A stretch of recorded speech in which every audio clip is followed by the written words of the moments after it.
Without objection, the chair may declare committee in recess at any point. The purpose of today's hearing is to conduct oversight of the Department of Homeland Security and assess priorities for calendar year 2026 for the Cybersecurity Infrastructure Security Agency, Transportation Security Administration, and Science and Technology Directorate. Chair reminds all members that the chair will enforce the rules of decorum at all times and urges all members to be mindful of their remarks. I now recognize myself for an opening statement. Good morning, and thank you to our witnesses for being here. Today we are conducting oversight of the Department of Homeland Security, focusing on TSA, CISA, and the Science and Technology Directorate, otherwise known as S&T. Nearly 25 years ago, 19 hijackers exploited significant vulnerabilities in our commercial aviation system. The Al-Qaeda terrorist attack on September 11, 2001 killed nearly 3,000 Americans and changed our nation forever. Our transportation system, among other critical systems, demanded accountability and hardened security to ensure a horrific event would never happen again. In response, Congress enacted the Aviation and Transportation Security Act to establish TSA and grant DHS flexible operational authority, allowing it to prepare for and respond to an ever-evolving threat landscape. Over the past 2 decades, threats facing our nation's aviation, transportation, and critical infrastructure have only risen. Today's risks are far more diverse, complex, and technologically advanced, and the motivations and methods of our adversaries have shifted rapidly with emerging technologies. Threats posed by lone wolf actors, radicalized individuals, and homegrown extremists have only increased. Transnational criminal organizations pose a significant threat by exploiting the transportation system to traffic humans, drugs, weapons, and illicit goods. Traditional terror tactics have given way to more sophisticated methods of attack. Cybersecurity is now at the forefront of these conversations, with adversaries attempting to take down our transportational systems through digital means. Similarly, the potential for coordinated attacks using drones to disrupt flights or deliver explosives represents a new and growing frontier of security threats. Sophisticated foreign adversaries, including the People's Republic of China, Russia, Iran, and North Korea, are actively targeting our digital systems that underpin essential services, economic activity, and national security. These state-directed campaigns are designed to position hostile actors for strategic disruption and coercion. Rapid advances in emerging technologies, including AI, are further accelerating the scale, speed, and sophistication of these cyber operations. In cyberspace, the United States is operating in a highly contested environment. Congress created CISA to serve as the nation's lead civilian cyber defense agency to meet this reality. CISA's responsibilities included securing federal civilian networks, supporting owners and operators of critical infrastructure, and coordinating with the private sector to reduce systemic cyber risk. That mission has grown more consequential as adversaries become more capable, patient, and willing to operate inside U.S. networks for extended periods of time. CISA's authorities extend across a variety of sectors, including energy, water, communications, healthcare, transportation, and financial services. This committee has been clear about CISA's expectations. It is not a policy, think tank, nor a messaging agency. Its mandate is operational. When that mandate is carried out with discipline and focus, the agency earns bipartisan support in Congress and confidence from the industry. When it does not, that confidence erodes. Over the past year, CISA has faced real operational challenges. Those challenges include rapidly evolving threat landscape, the scope of the agency's responsibility in an increasingly digital world, and organizational adjustments. As with any agency responsible for our national security, it is critical these changes do not degrade readiness, responsiveness, or mission delivery. This committee supports the administration's goal of aligning department resources towards urgent Homeland Security priorities. At the same time, workforce continuity, clear leadership, and mission readiness are essential to effective cyber defenses. The professionals at CISA are some of the most experienced cybersecurity experts in the federal government, and preserving that expertise must remain a priority. We are encouraged by the President's decision to renominate Mr. Sean Planke as Director of CISA. Mr. Planke is a respected national security professional with decades of experience. His confirmation will provide long-needed stability and strategic direction at CISA, which has operated without it for far too long. This committee's oversight of CISA is grounded in respect for its mission and confidence in its workforce. Lastly, several major high-profile events are set to unfold across the U.S., including the 2026 FIFA World Cup, America 250, and the 2028 LA Olympics.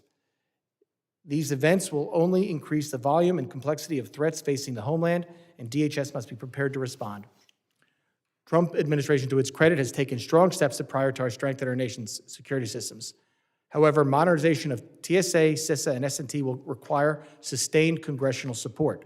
As chairman of Homeland Security Committee, it is my priority to ensure we support and invest in the next generation of technologies and adopt highly innovative and effective security approaches given the challenges facing the department and our country. This hearing provides an important opportunity to assess how TSA, CISA, and S&T are carrying out their missions. We look forward to hearing from our witnesses and engaging in constructive dialogue about how Congress can effectively support security, operational excellence, and accountability across the department. I also want to take this opportunity to thank our DHS personnel who keep us safe every day, including our dedicated cybersecurity professionals, our innovative researchers and scientists, and our brave TSA security officers who work on the front lines to protect the traveling public and who continue to do so even without pay during the nation's longest shutdown last year. I'm confident that by working together, we can break through the challenges of today and prepare for threats of tomorrow. The stakes for the American people could not be higher. Thank you. I now recognize the ranking member, a gentleman from Mississippi, Mr. Thompson, for 5 minutes for his opening statement. Thank you very much, Mr. Chairman. I want to thank you for holding today's hearing on oversight of the Department of Homeland Security. Congressional Republicans' oversight of the Trump administration has been dismal this Congress. Republicans have had administration witnesses before this committee the fewest times in any recent administration's first year. Most of that was on the watch of the prior chairman, who was, to my favorite phase of his, derelict in his duty to bring Trump administration officials before the committee. This hearing is a step in the right direction. The Trump administration has created serious issues at TSA, CISA, and DHS, S&T that need to be addressed. Committee Democrats are committed to taking a hard look at those issues, from President Trump's slashing the CISA workforce to Secretary Kristi Noem's unlawful rescinding union rights for frontline transportation security officers, to the administration cutting programs that leverage university-based research to address critical Homeland Security challenges. But none of those things can be the sole focus of our oversight right now, because President Trump and Secretary Noem have weaponized DHS against the American people and are wreaking havoc in Minneapolis and other communities across this country. It's an absolute disgrace that ICE isn't here today in wake of the shooting death of Renee Good at the hands of an ICE agent. Mr. Chairman, as you know, I've asked for ICE Acting Director Lyons to appear at today's hearing. I ask unanimous consent to insert in the record my letter to you dated January 14th, 2026, requesting Acting Directors Lyons appear before the committee without delay. I want to thank you for issuing that invitation, but committee Democrats and I are outraged that ICE refused to appear today. Ms. Good was a wife, mother of 3 young children, a devout Christian, and a U.S. citizen. We all seen the shooting video with our own eyes. Ms. Good certainly did not deserve to be killed by her own government. She should be alive today. Mr. Chairman, at this time, I ask for a moment of silence in memory of Renee Good.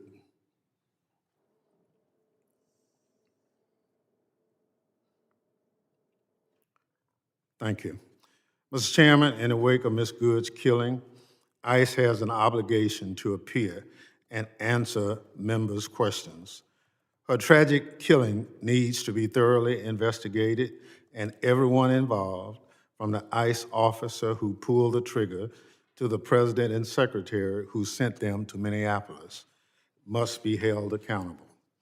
DHS also needs to be held accountable for its out-of-control immigration operation, creating chaos in communities like Los Angeles, Chicago, New Orleans, and Minneapolis, terrorizing people from all walks of life and hurting U.S. citizens and immigrants alike. Mr. Chairman, in order to ensure that ICE appears before the committee pursuant to Clause 2J1 of House Rule 11, I'm providing you with a letter signed by every Democratic member of the committee requesting testimony from Acting Director Lyons. I ask unanimous consent that this Minority Day letter be submitted for the record. Thank you. Mr. Chairman, I understand that you intend to hold a series of oversight hearings with DHS officials. I look forward to ICE being before the committee at our next hearings. Democrats insist on that. Never has oversight and accountability been more necessary than it is now.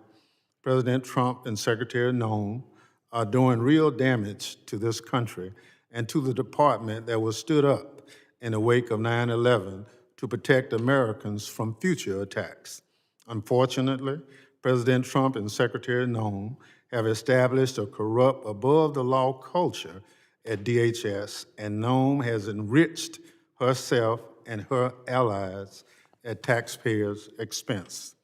She has awarded multiple no-bid contracts to close associates and siphoned $240 million of taxpayers' money to companies connected to her top advisor and close confidant, Corey Lewandowski, as well as to her spokesperson husband. She fast-tracked a contract worth almost $1 billion to a company led by a Trump donor, and she's living rent-free in the U.S. Coast Guard housing designated for military members. She has also abused her power as secretary. She's acknowledged cherry-picking, which court orders departments will comply with, contrary to the rule of law. She's used access to disaster funds to punish political foes, illegally withholding congressionally authorized disaster funds.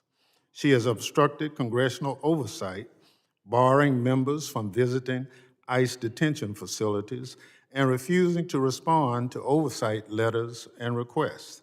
In short, she has enriched herself, abused the power of her office, obstructed congressional oversight, and violated her oath of office to the Constitution. Never has oversight of the Department of Homeland Security been more important, and never has holding an administration accountable been more necessary. Be assured that accountability is coming. Accountability is coming, Mr. Chairman, and I yield back. Gentleman yields back. Other members of the committee are reminded that opening statements may be submitted for the record. I am pleased to have highly distinguished panel witnesses before us today, and as the ranking member knows, we have talked about doing other oversight hearings, and that is the intent of this committee to do what Congress is meant to do and conduct oversight. And I'm pleased today that we have our first panel of DHS officials here. DHS is a big department, and there should be several of these, and we will have several of these. Pursuant to Committee Rule 8C, I ask that the witnesses please rise and raise their right hand. You solemnly swear that the testimony you will give before the Committee on Homeland Security of the United States House of Representatives will be the truth, the whole truth, and nothing but the truth, so help you God. All right, let the record reflect that the witnesses have answered in the affirmative. Thank you all. Please be seated. I would now like to formally introduce our witnesses. Mr. Pedro Allende is Undersecretary for Science and Technology, leading the department's research and development efforts and serving as science advisor to the Secretary. Previously, he served as Florida's Secretary of Management Services and has held roles at DHS and the Department of Energy and Labor. Mr. Madhu Gottumukkala serves as the Acting Director and Deputy Director for the Cybersecurity Infrastructure Security Agency, a role in which he helps to lead CISA's mission to understand, manage, and reduce risk to cyber and physical infrastructure. Prior to his appointment, he served as the Commissioner and Chief Information Officer for South Dakota's Bureau of Information and Technology. Ms.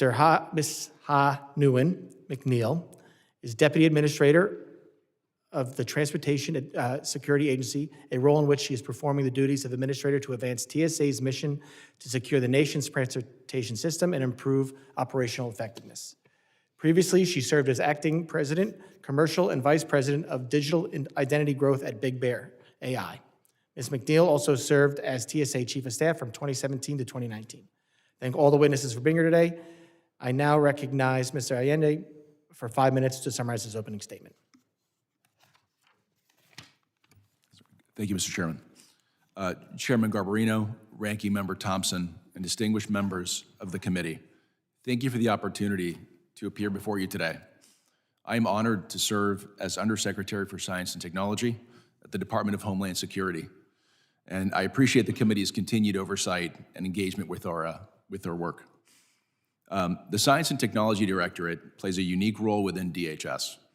We are the department's research, development, test, and evaluation organization, responsible for anticipating emerging threats, identifying technology opportunities, and ensuring that DHS components have access to solutions that are timely, effective, and responsible. Our work is grounded in the simplest measure of success, whether technology transitions into the real-world use are effectuated, and whether they measurably improve mission outcomes. In my short tenure as Undersecretary, I've focused on listening to the operators across the department to understand where technology is helping today, where it can help fill certain gaps. Those conversations reinforce a consistent message.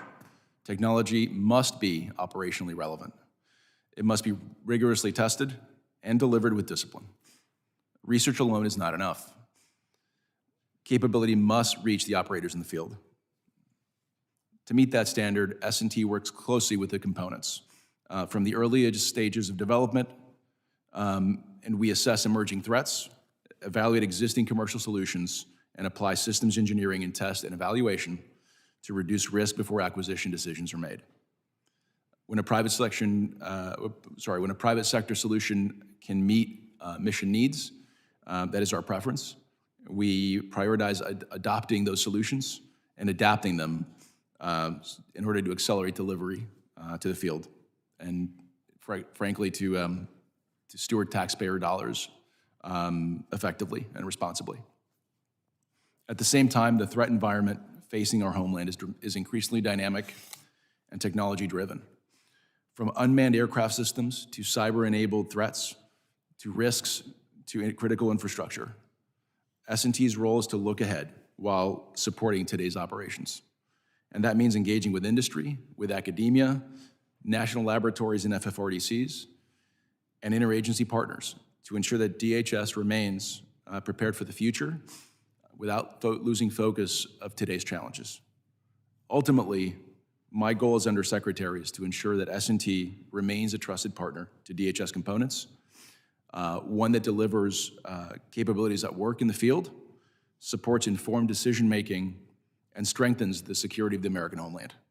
I look forward to discussing our work with the committee this morning and to answering your questions. Thank you. The gentleman yields back. I now recognize Mr. Gottumukkala for 5 minutes to summarize his opening statement. Chairman Garbarino, Ranking Member Thompson, and members of the committee, thank you for the opportunity to appear before you today. My name is Madhu, Gottumukkala, and I serve as the Acting Director of the Cybersecurity and Infrastructure Security Agency, or CISA. Before joining the federal government, I oversaw statewide technology and cybersecurity operations for the state of South Dakota. Earlier in my career, I worked across the wireless, telecom, and health technology sectors. Those experiences shaped how I approached the role with a practical understanding of how state and local governments and critical infrastructure operators experience risk on the ground. I'm honored that the President and Secretary Noem asked me to lead this agency.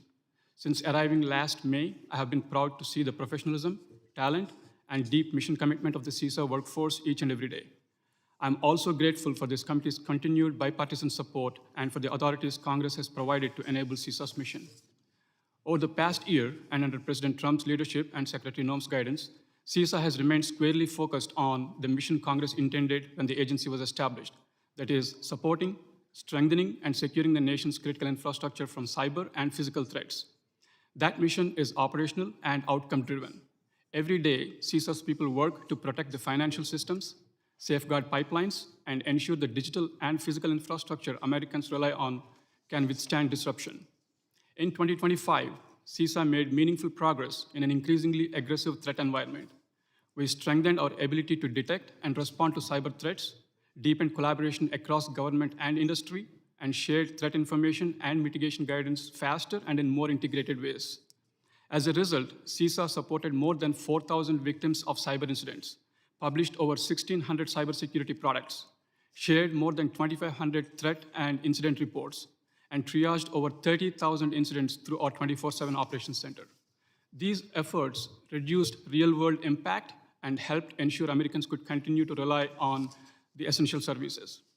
As the operational lead for federal civilian cybersecurity, CISA worked very closely with departments and agencies to promote risk-based policies and best practices to respond to the evolving threats. In 2025, we issued 3 emergency directives to address critical vulnerabilities and cyber threats. We also scaled the endpoint detection and response technology to over 60 agencies and more than 500,000 endpoints, giving analysts near real-time visibility to detect and stop those advanced threats. In early 2025 alone, CISA blocked more than 1.7 billion malicious connections on federal networks, including 142 million targeting the critical infrastructure. CISA also continued delivering security directly to the state, local, tribal, and territorial governments, a mission that is very personal to me given my time serving in the state level. With a nationwide presence across the 10 regions, we provided tailored training, technical assistance, and planning support, recognizing that many of our partners operate with limited budgets and staffing. To help address this, in August 2025, the Department of Homeland Security released funding opportunities under the state and local cybersecurity grant program and the tribal cybersecurity grant program, making available over $100 million to help reduce the cybersecurity risk nationwide.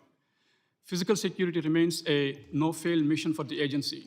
In fiscal year 2025, CISA delivered more than 1,000 counter-IED and risk mitigation training courses to over 26,000 participants, strengthening the preparedness, awareness, and also the response capabilities. We are also actively preparing for the major national and international events, including the FIFA World Cup, America 250, and the 2028 Olympic Games. In April, CISA convened more than 730 participants from over 40 agencies at the Lincoln Financial Field for a full-scale exercise of the World Cup. That exercise produced concrete improvements in coordination, communication, and public safety. As we enter 2026, CISA is executing a mission-first approach. We are launching targeted initiatives to close the most pressing risk gaps facing the critical infrastructure, particularly where cyber threats intersect with real-world consequences. We are prioritizing what works, eliminating duplication, and ensuring that every product and service directly advances CISA's regulatory mission and aligns with the administration's goals of efficiency, accountability, and impact. This includes incorporating the industry and congressional feedback into the final rule for the Cyber Incident Reporting for Critical Infrastructure Act. It also includes modernizing how we engage with critical infrastructure partners by replacing CPAC with a more streamlined and effective engagement framework. Finally, we recognize that a disciplined mission requires the right workforce, not a larger one, but a more capable and a skilled one. In 2026, CISA will continue targeted hiring in mission-critical roles while remaining aligned with the broader efforts to control costs and maximize return. Under President Trump's leadership and Secretary Noem's guidance, CISA remains committed to being a focused, efficient, and accountable agency, one that executes the mission Congress assigned and delivers real security outcomes for the American people. Thank you again for your support, and I look forward to your questions. Thank you, Mr. Gottumukkala. I now recognize Ms. McNeill for 5 minutes to summarize her opening statement. Good morning, Chairman Garbarino, Ranking Member Thompson, and distinguished members of the committee. Thank you for the invitation to testify before you today on behalf of the Transportation Security Administration. I'm honored to be here and grateful for the longstanding and productive partnerships TSA shares with this committee and Congress. I would like to start by thanking TSA employees for their unrelenting efforts day in and day out to secure the nation's transportation systems. TSA is an agile security agency embodied by a dedicated and professional workforce that work around the clock to outmatch an increasingly sophisticated and dynamic threat. TSA's greatest assets is its people, and I want to sincerely thank them. From our transportation security officers and canine handlers to our federal air marshals, these men and women embody the agency's core values. They worked through the longest government shutdown in American history, many without pay and experiencing personal financial hardships. Their commitment to the TSA mission and to the traveling public is unparalleled. Under the leadership of President Trump and Department of Homeland Security Secretary Kristi Noem, TSA is laser-focused on delivering for the American people. The upcoming World Cup, America 250, and 2028 Olympics present an enormous opportunity to boldly transform transportation security in the United States and usher in President Trump's vision for a new golden age of travel. Achieving these priorities starts with deploying upgraded, state-of-the-art technology to our over 430 commercial airports nationwide, focusing on our core mission of transportation security and harnessing our collective investment power and innovation through robust public-private partnerships. Last year, passenger volumes at airports reached record highs, recording 8 out of the top 10 busiest days in TSA's history. In 2025, TSA screened 907 million passengers, 480 million checked bags, and 2.1 billion carry-on bags. With the transportation sector remaining a top target for bad actors and continued year-over-year passenger volume growth, it is more critical than ever to have a technologically advanced, seamless, and secure aviation system. I would like to thank the committee for its strong support of the agency's critical aviation security programs, including 2 I would like to highlight. First, the Screening Partnership Program, through which TSA is working closely with airports and industry to incentivize investment in more tailored, innovative solutions to strengthen security. And second, the One-Stop Security Pilot Program, which significantly improves international aviation security and streamlines the transfer process for passengers inbound to the US with a connecting flight. In addition to strong partnerships, we must invest in modernizing our security technology. One avenue to achieving this is for Congress to expand the amount and scope of the Aviation Security Capital Fund. Starting in 2004, Congress authorized the first $250 million in revenue collected each year from the passenger security fee to go to TSA's capital fund to be used for checked baggage technology. That amount has not been adjusted or raised in 21 years, with the next $1.6 billion in the fee revenue going to annual national deficit reduction. If Congress were to return the funds collected to be used for its intended purpose, passenger security, and expand it to include checkpoint technology, TSA could significantly shorten its technology deployment timeframes, improving both security and the passenger experience.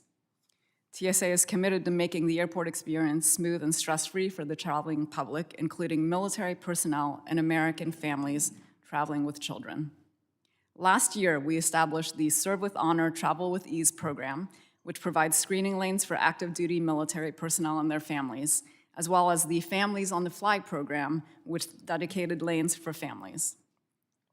With the strong leadership of President Trump and Secretary Noem, coupled with continued support from Congress and industry partners, we can transform aviation security and return America to being the world's #1 travel destination.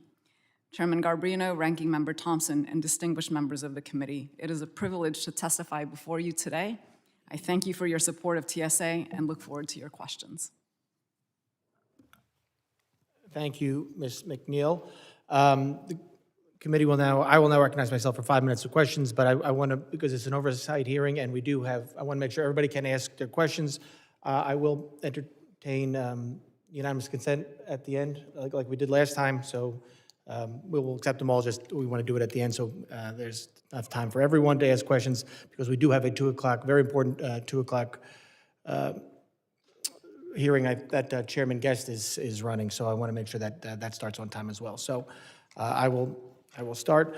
Dr. Gottumukkala, it's been a year now in the Trump administration, and there's been some major shakeups at CISA, specifically with some RIFs, and there's been a lot of changes. But the agency still remains responsible for defending the federal civilian networks, supporting state and local partners, and coordinating with critical infrastructure sectors under sustained targeting by foreign adversaries.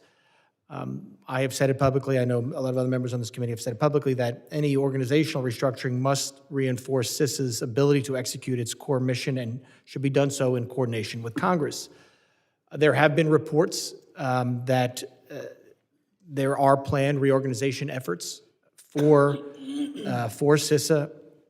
Can you please describe what, if any, organizational changes you as acting director are planning to make in the months ahead, and if there are any that you have already done? Chairman Garbarino, thank you for the question.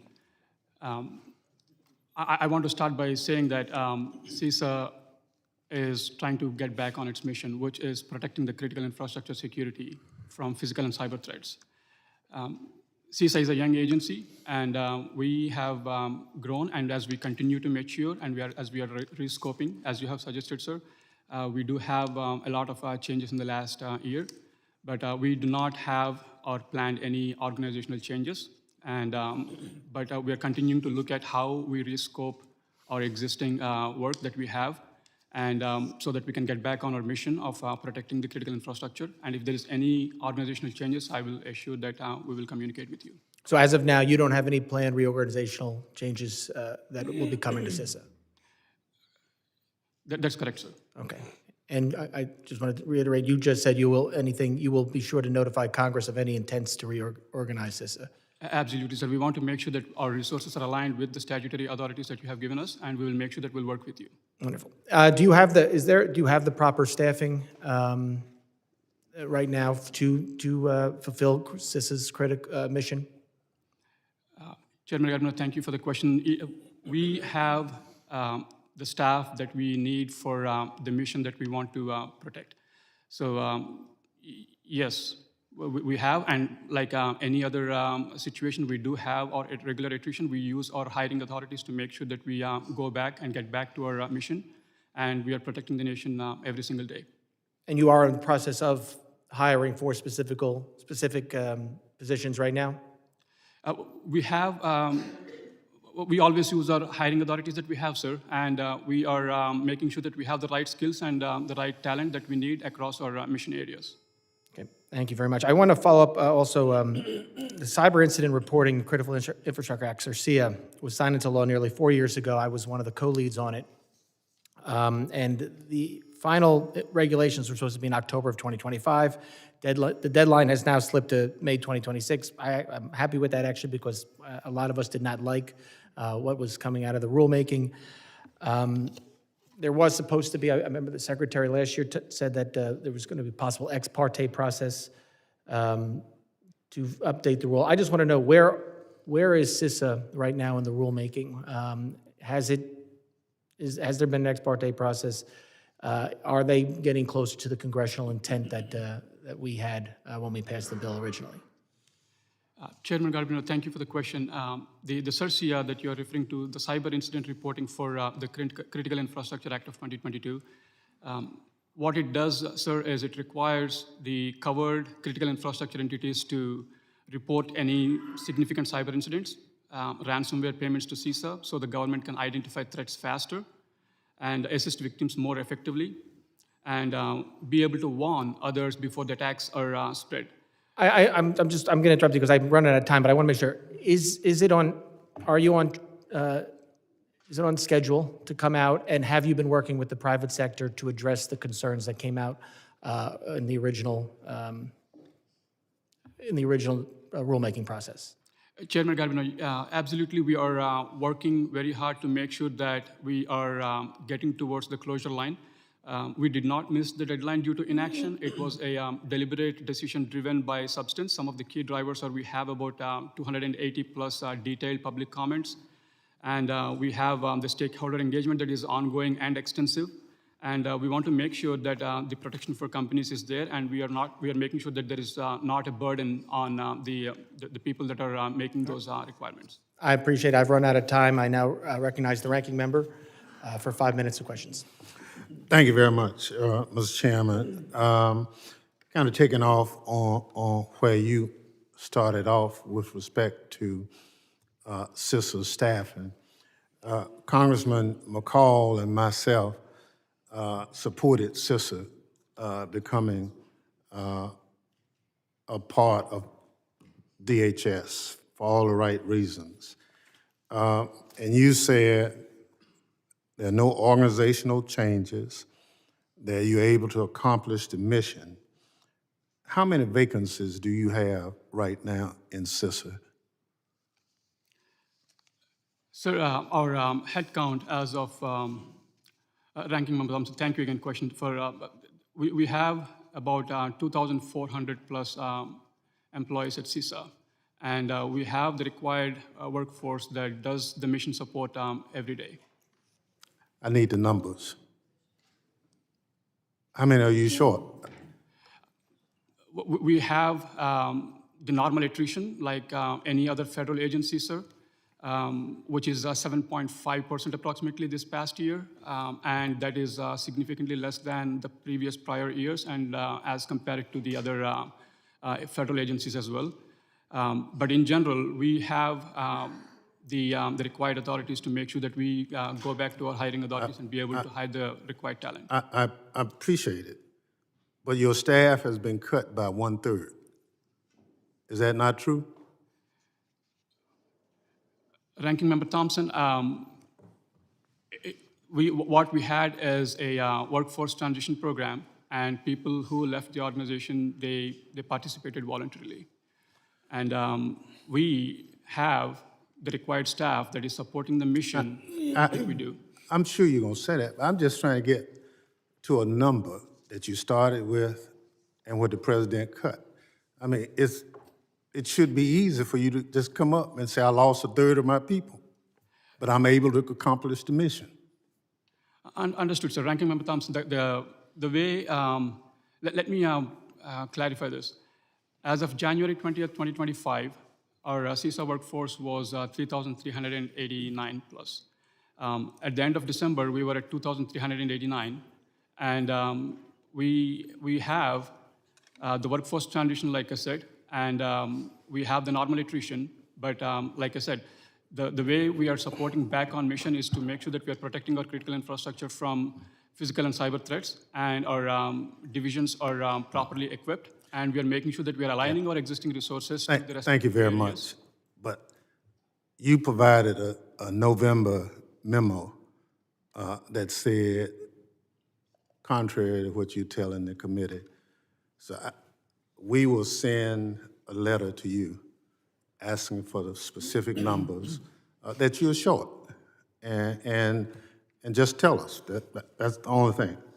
But this leads me to another issue, since you wouldn't give me the number that I asked. Are you aware that you reportedly failed a counterintelligence polygraph test? Ranking Member Thompson, I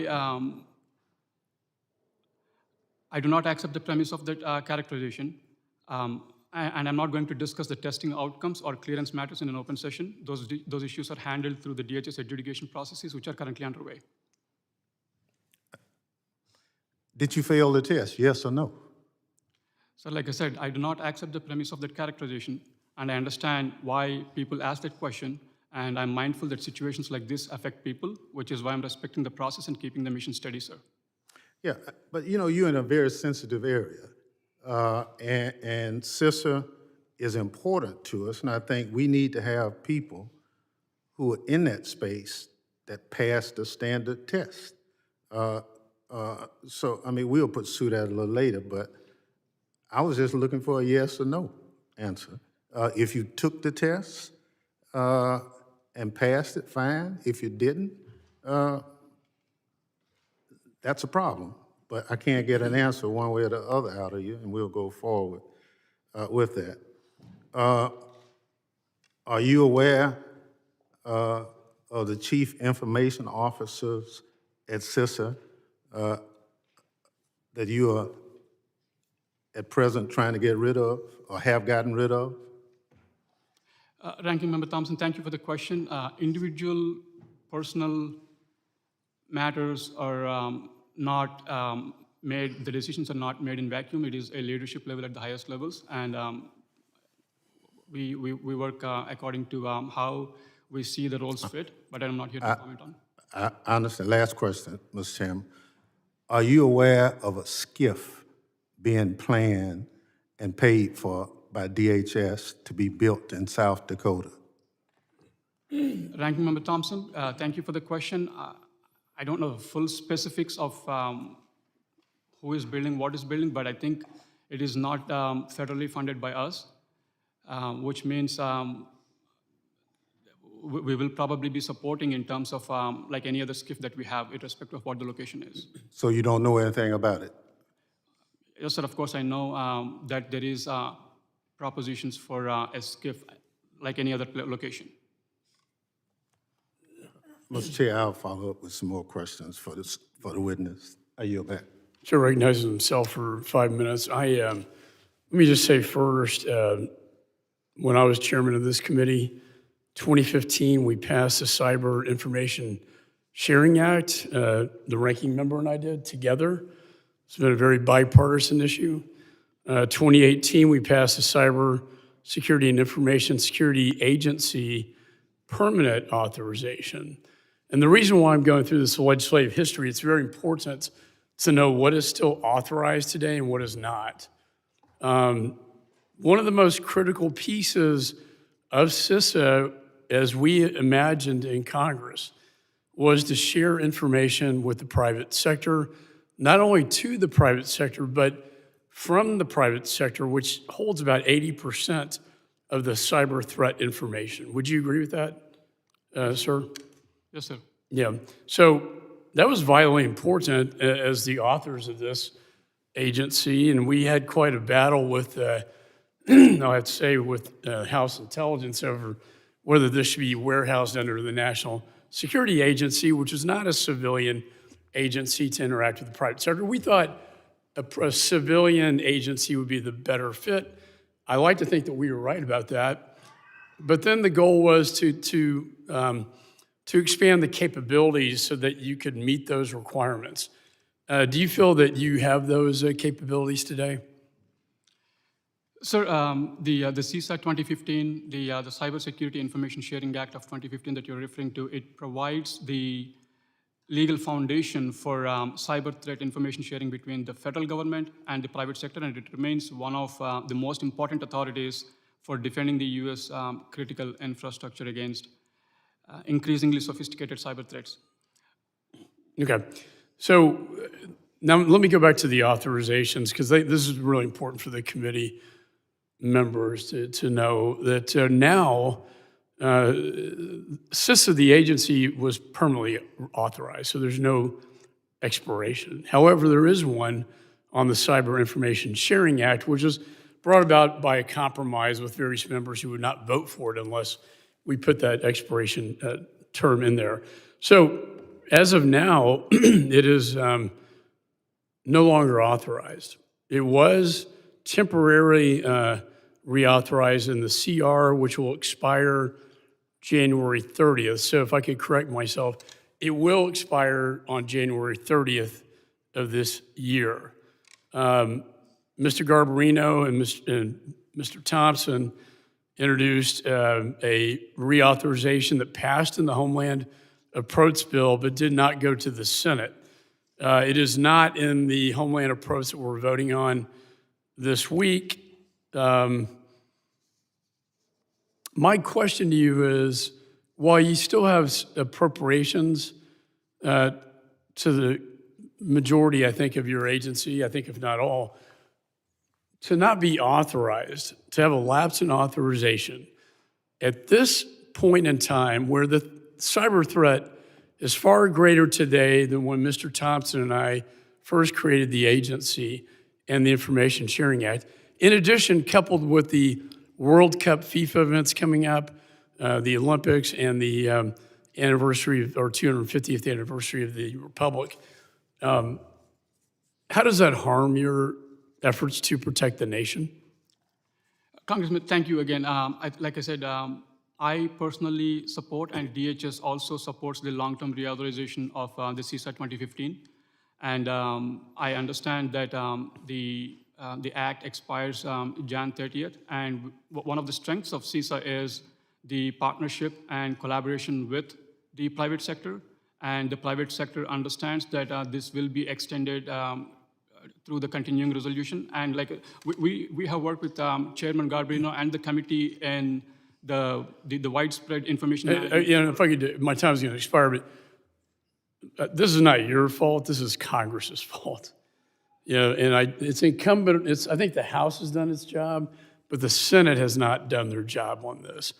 And so it's vitally important, and this is a message to the Senate, that when we do pass this, again, that the Senate reauthorize your mission. Otherwise, your ability to collect 80% of the threat information from the private sector is gone. You're no longer authorized to do that by law. And so that is why that is so important, sir. And this is always, as Mr. Thompson knows, always been a bipartisan issue. I really hope, I don't have any doubt on my colleagues on the other side of the aisle or in the House, we're gonna get this done, but the Senate, for the sake of the nation and our security, needs to act on this.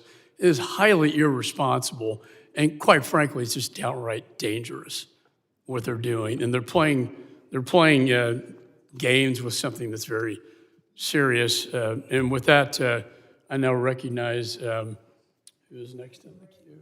Yeah. Mr. Correa. Thank you, Mr. Chairman. I want to thank the witnesses for being here today. Dr. Madhu, if I may, I wanted to follow up at some of the questions and thoughts, directions of the chairman and the ranking member. You said, correct me if I'm wrong, a third of your people have left voluntarily? About 806 people, sir, yes. Third. It was just stated from both sides of the aisle that the threat, cyber threat, is ever increasing. It's even worse now.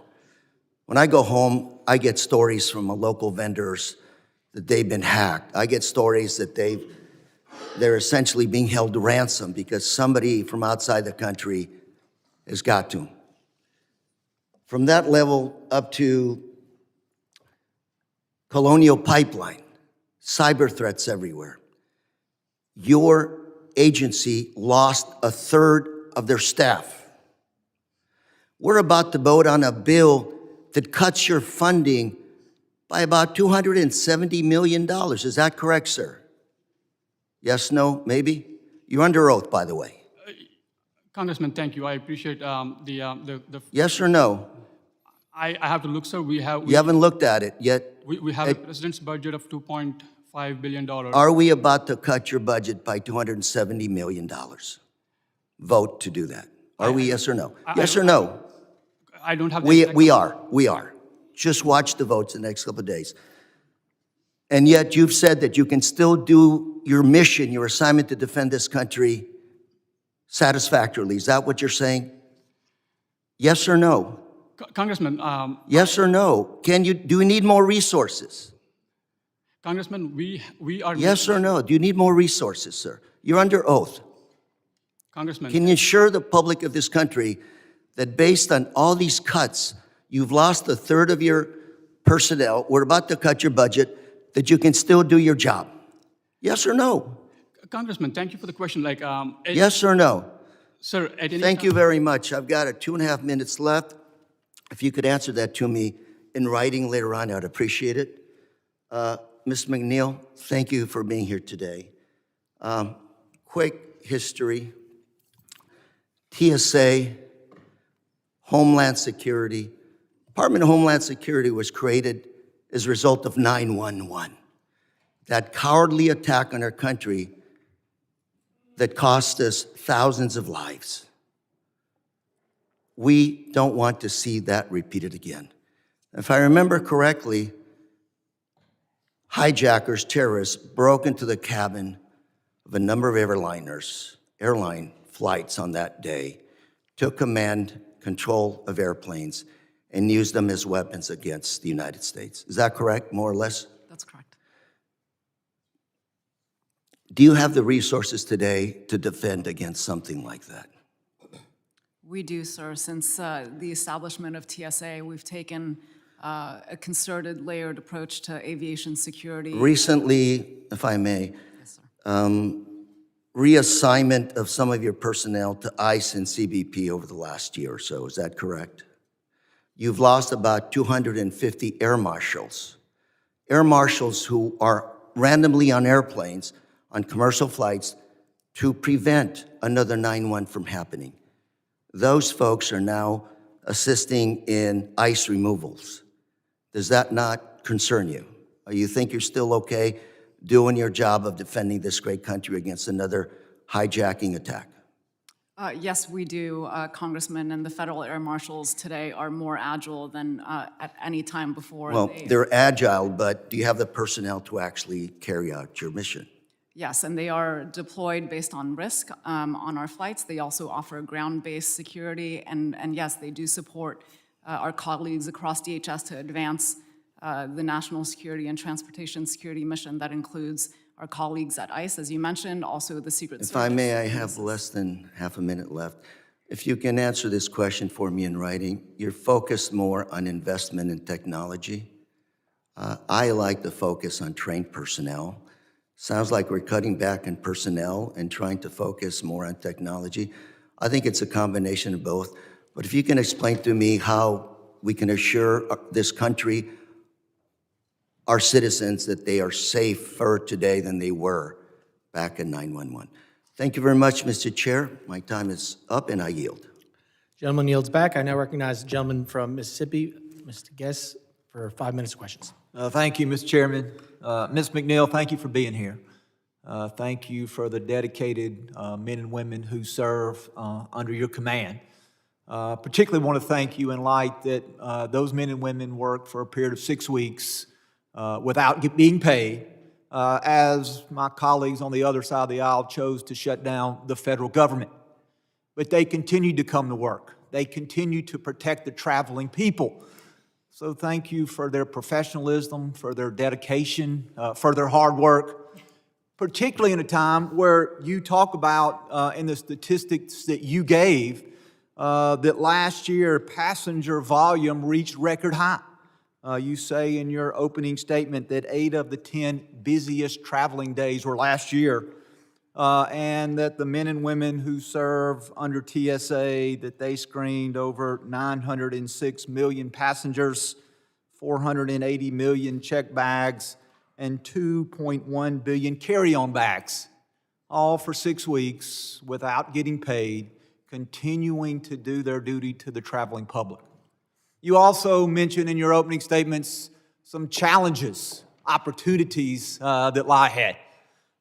Those include the 2026 World Cup, where we know that people will be coming from across the globe to America to enjoy soccer and the World Cup being hosted here. America 250 also next year. And then 2028, we know that the Olympics will be held in California. And once again, we will have individuals coming from across the globe here, coming to America to enjoy those events. And so I want to talk a little bit about, and you mentioned this in your statement, I know this is something that is near and dear to the chairman, the passenger security fee diversion. For now some 20 years, we've seen a diversion of those funds that were originally set up, $5.60 for a one-way ticket, $11.20 for a round-trip ticket, for reinvestment back into aviation security. We know that some 20 years ago, before most of us were here in Congress, that a decision was made to divert some of those fees. And that diversion now totals roughly $1.6 billion a year.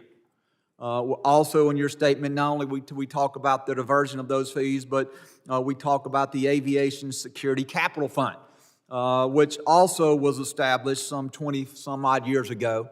Originally, $250 million was set aside in revenue to screen luggage that is checked by passengers. And we've seen that that number has not increased now for 20 years. You talk about the fact that we are in need of, returning those diverted fees back to TSA, putting that money back into aviation security, which is what it was created for. And you also talk in your opening statement about the need to increase the Aviation Security Capital Fund. So I want to give you just a minute, if you could, to expound on both of those. Absolutely. And Congressman, I thank you for recognizing the workforce, because seeing them turn up day in and day out throughout that government shutdown was nothing short of inspiring. And they kept our skies safe for the traveling public and did so with absolute commitment to the TSA mission. It is our responsibility to ensure that they have the best tools at their disposal to do the job that we are asking them to do, and that is why investment in technology is so critical. We are facing year-over-year volume growth at our checkpoints in infrastructure-constrained environments. The only way that we're going to be able to maintain our security posture and improve our security posture and deliver an increasingly improved passenger experience is through that combination of our human talent and technology. And that is what we are looking to work with this Congress to do, to ensure that the Passenger Security Fund is used for those purposes. I would say that there are several different buckets of technology advancements that we would want to ensure that we're investing in. One is that cutting-edge screening technology at the checkpoint that we all experience when we fly through the airports, making sure that that is detecting threats adequately as we face an evolving adversary and threat environment. Second is around identity verification, right? One of the cornerstones of our aviation security system is knowing who is coming through our checkpoints and doing that adequate vetting so we know who they are before they even show up. And then third is really bringing our checkpoint into the 21st century and providing that IT infrastructure so that we can really drive improvements on a continual basis to our checkpoints. Ms. McNeill, thank you. My time has expired. I yield back. Gentleman yields back. I now recognize the gentleman from Michigan, Mr. Tanadar, for 5 minutes of questions. Thank you, Chairman, and thank you, Ranking Member, for this hearing. Ms. McNeill, I have the honor of representing Detroit Metro Airport, Michigan's busiest airport and one of the largest airline hubs in the world. Given that I represent Detroit, which prides itself on its long history of blue-collar contributions to our great nation, you must also know that I am a strong supporter of unions, organized labor, and collective bargaining rights. In March, TSA announced it would be stripping the collective bargaining rights through the American Federation of Government Employees for TSA personnel, but was blocked by the courts. In December, TSA tried again to strip collective bargaining rights and were again blocked by the courts. Earlier last year, you were questioned regarding the role of TSA and if you believed that TSA should be privatized. You said that nothing is off the table. In July, TSA announced it would be seeking private sector assistance for the development and deployment of turnkey solutions for use at the airport security checkpoints. Many speculate that this announcement means that the TSA is seeking to replace its personnel with private sector security, a common union-busting tactics. Ms. McNeill, I have very little time, so just a yes or no question. Do you value the work of our hardworking TSA personnel? Thank you, Congressman, for that question. Yes, absolutely. And in my opening statement, I stated that TSA's greatest assets are its people. Now, if you believe that their work is so valuable, why are you seeking to make their jobs harder by getting rid of collective bargaining rights, which would help them with job security, safe working conditions, and ensuring accountability in the workplace?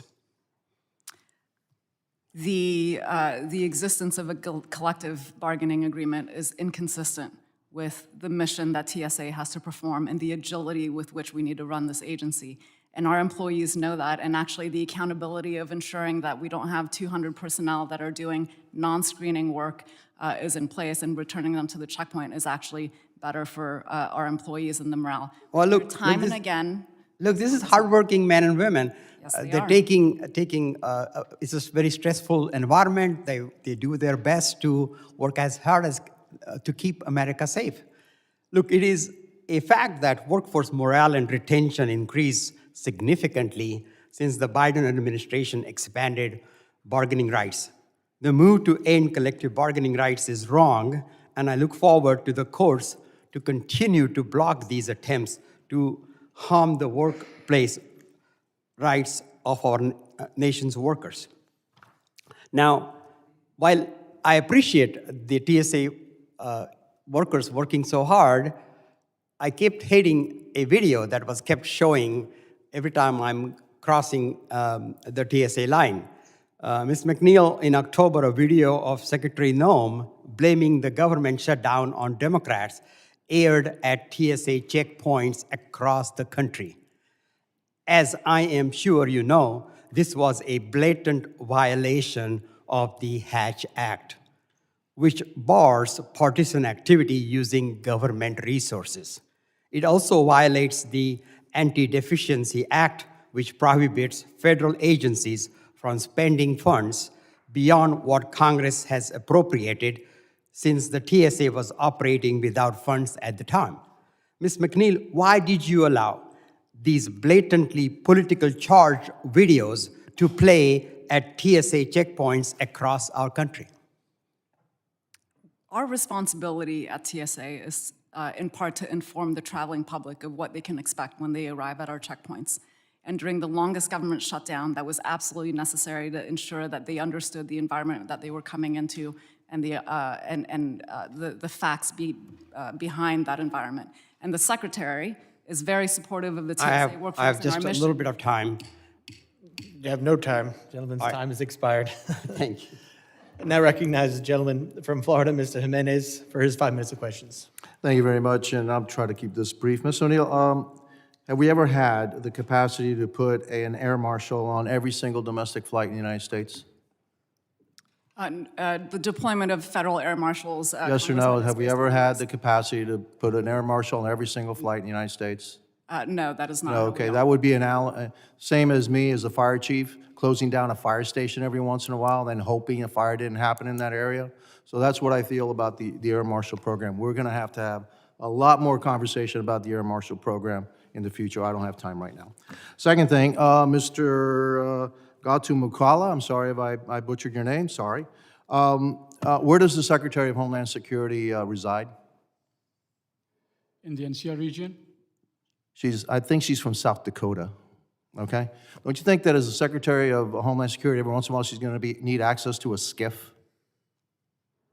Yes, thank you. All right, now back to Ms. O'Neill. I don't represent an airport. I actually ran one, okay? As a mayor of Miami-Dade County, I ran Miami International Airport. And so airport security is really important to me.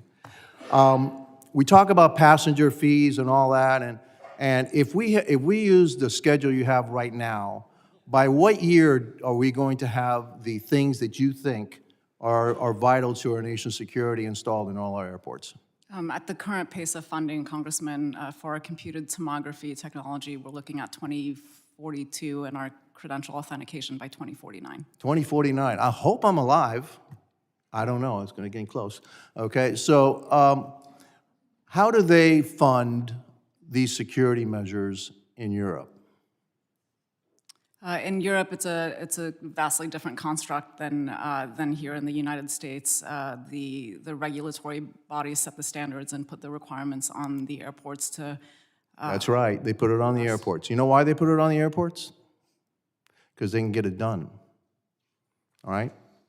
We're not going to get it done because we have fiscal constraints. So let me tell you how an airport works. Right? An airport in the beginning, the budget, what happens is, what is it that we need in order to operate this airport? And there's a number. And then after that, they go, okay, how do we attain that number? Well, they attain that number through passenger fees, landing fees, concessions, et cetera, because there's revenue that comes into the airport, and then they balance. So if we were to set the standards for what we believe we need to secure the American public, I think it would make a heck of a lot more sense for us to say the airports, because we're actually doing this for you, and the airport and the traveling public, et cetera, make it safe, which, by the way, if we make it unsafe and people don't travel by air anymore, It's an unbelievable economic impact on the United States. The number one economic generator of Miami-Dade County is Miami International Airport. And I'm sure that in other communities around this country, the number one economic generator is probably their airports. And I would, and I bet you, bottom dollar that in Atlanta for sure, okay, the number one economic generator is the airport. Chicago probably too. New York, the 3 airports too. So why don't we use the European model? Why don't we tell the airports what they need to purchase? They will figure that into their budgets, finance it, and then give those assets over to us, which some airports do when they want to actually be a little bit ahead of the game. Isn't that correct? We have great partnerships with airports across the country, and we have put in place several different ways for which airports can drive investment to their checkpoints, and we have a capability acceptance program where airports can essentially donate qualified equipment to TSA so that we can upgrade the equipment at the checkpoint. That combined with appropriated funds and looking to improve programs like the Screening Partnership Program allow us to provide options to airports on how to drive that investment. I'm a big believer in public-private partnerships. Like you said, airports are major economic engines of the community around them, and this should be an all-hands-on-deck approach, and we are an important part of that, and our partnerships are actually absolutely critical to advancing that. And by the way, we divert a lot of what's supposed to be used for security to other purposes. The passenger security fee, which is supposed annually about $1.6 billion. Right, which when I pay a passenger security fee, I expect it to be used for passenger security and not to help balance the federal budget, which is what we do here, all right? And so I don't think we're going to be able to solve that. And so, Mr. Chairman, I'm going to be introducing legislation to change the way that we fund security at the airports, more like the European model, and so finally we can get the security that we need at our airports before the year 2049. Thank you. I yield back. Gentleman yields back. I now recognize the gentleman from Rhode Island, Mr. Magaziner, for 5 minutes of questions. Thank you, Chairman. On a Saturday morning in Cicero, Illinois, a young couple got in the car with their 1-year-old child and drove to a Sam's Club to go grocery shopping. When they arrived, they saw a large law enforcement presence, some sort of an operation going on in the parking lot, and so they turned their car around to leave. As they were leaving the Sam's Club parking lot, this happened. Please show the first video.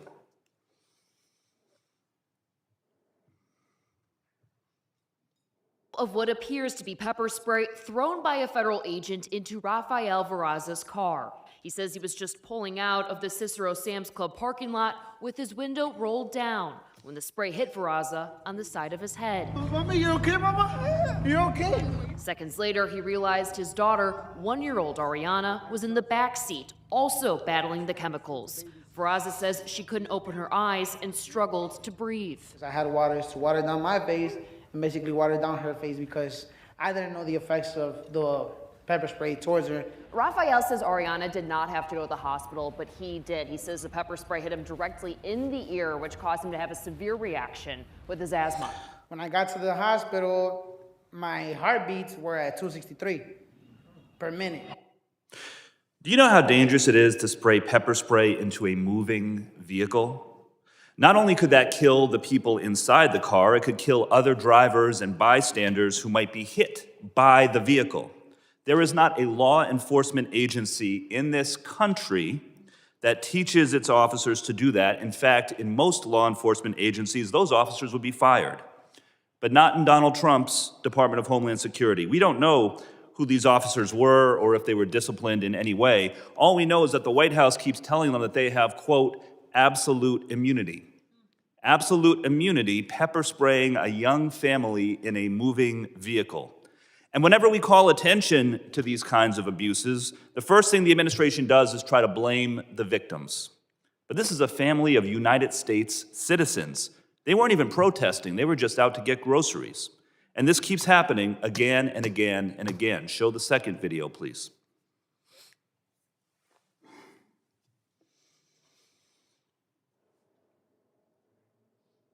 From our son's basketball game at Anderson Middle School. As the night unfolded, we started to see, lights and stuff. One North Minneapolis family trying to make their way home. Like even trying to leave. I couldn't go backwards, forward. It was like I was stuck. Destiny and Sean Jackson, along with their 6 kids, had just left the nearby grocery store after the game when they turned onto Lyndale.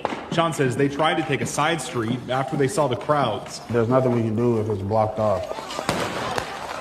Sean and Destiny say they were stuck between crowds of protesters and law enforcement.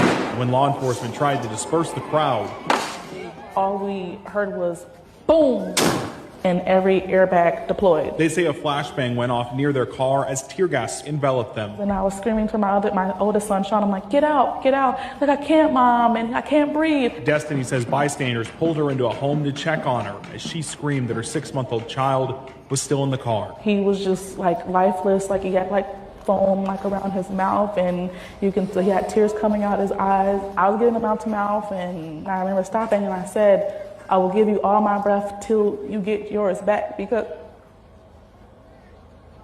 nobody wants to see their kids like that. What was the response of the Homeland Security Department leadership after this? Did they express remorse? Did they suspend the agents or launch an investigation? No. They put up a false tweet blaming that family, the victims, calling the Jackson family, quote, radical agitators. Now, unlike a lot of the victim-blaming tweets that the administration posts, they actually took that one down because it was so indefensible. But why was it put up in the first place? What does it say about the rotten culture at the Trump Department of Homeland Security that when American citizens are hurt by federal agents, the response is to immediately blame the victims before you even know the facts? Now, we can keep going and going. These are just a couple of examples, and I know that this hearing is supposed to be about TSA and cyber, which is important, but when the federal government is sending poorly trained masked agents into the streets, beating and gassing peaceful people, including American citizens, we cannot pretend that this is normal and act like it should be business as usual. We need real standards in place, just like every other law enforcement agency in the country has, to make sure that federal agents are well-trained, do not use excessive force when not warranted, and are held accountable when they do things like tear gas a family inside a moving vehicle.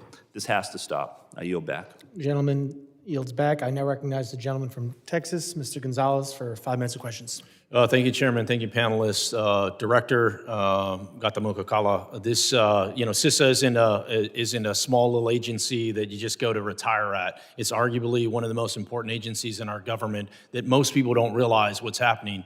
This year, I would argue one of the biggest things that's going to be in your purview is going to be this election. It's going to determine the future not only of our country, but also the future of the world in general. So midterm elections, my question to you is, what is CISA doing to ensure our midterm elections are safe, secure, and fair? Congressman, thank you. Election security is very important for national security. And somehow the claim that DHS or CISA has rolled back election security protections is not accurate. We treat election security like any other critical infrastructure sector. And our election security services remain fully in place, including cybersecurity support that we provide, the physical security guidance provided. There is the incident response that we provide, and also the threat briefings for the state and local election officials. The election infrastructure owners and operators continue to receive the same level of support as other critical infrastructure entities. So what changed was the scope, not the security, sir. We ended activities that were outside its core mission, but not the election protections itself. And the election security is focused on the infrastructure by all means.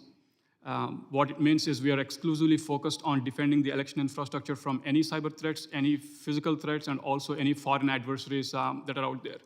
And as you may know, sir, foreign threats remain a core priority for us.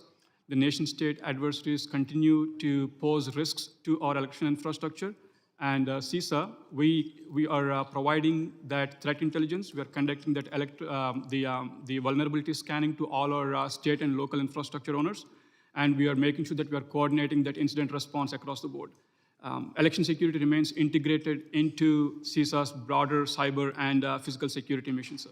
I ask that you make that a top priority, because it's a top priority for many Americans. You can win an election, you can lose an election, but it has to be fair and it has to be secure, and our adversaries don't want that. My question to you is how many cyber intrusions do we expect this midterm election? Sir, we look at it as incident by incident, and we look at what the risks are. I don't have a specific number in mind. Well, we should have that number. It should first start by how many intrusions did we have last midterm, and the midterm before that, and midterm before that. I don't want us waiting until after the fact to be able to go, yeah, we got it wrong, and it turns out our adversaries influenced our election. To that point, what actions is CISA doing to work with other partners like Cybercom to ensure that these adversaries are not intruding in our election? We have a very good working relationship. Our strength is collaboration. We want to make sure that we're working with our law enforcement and trusted intelligence partners across the country and international partners to make sure that we are safe. Cybercom in particular. Is CISA working with Cybercom on any cyber offensive actions to prevent our adversaries from interfering in our elections? Congressman, thank you. We work with Cybercom on threat intelligence sharing and making sure that we have the incident response, and we are working with the private and stakeholder communities to make sure that that threat information is shared. Okay. We need that to be a priority. That needs to be a priority. Between Cybercom and CISA, you two are the two organizations that are going to keep this nation and our world safe to ensure that these elections are fair and secure. To that point, what state or non-state actors are the most aggressive in interfering with our elections? Congressman, thank you. I think the threat actors continue the foreign state adversaries, especially the People's Republic of China and Russia, seems to be the most aggressive nation-state actors. The strategic adversary is China. They are long-term, and they have patient campaigns focused on pre-positioning in our critical infrastructure for a strategic advantage. As you might have seen with Volt Typhoon and Salt Typhoon, they are both PRC state-sponsored campaign focused on pre-positioning themselves inside the U.S. critical infrastructure for potential disruption for a future crisis. Unlike the traditional espionage, these actors use living off the land techniques. Director, I have 10 seconds left. What I'd say is you just said everything that everyone has ever come before this committee and said, the same actors over and over and over again. So it's no surprise that these actors are going to be involved. They were involved in the last election. They'll be involved in this election. They'll be involved in every election going forward. What I ask is, instead of the United States playing defense, it's long time we play offense and prevent these bad actors from influencing our elections. With that, Chairman, I yield back.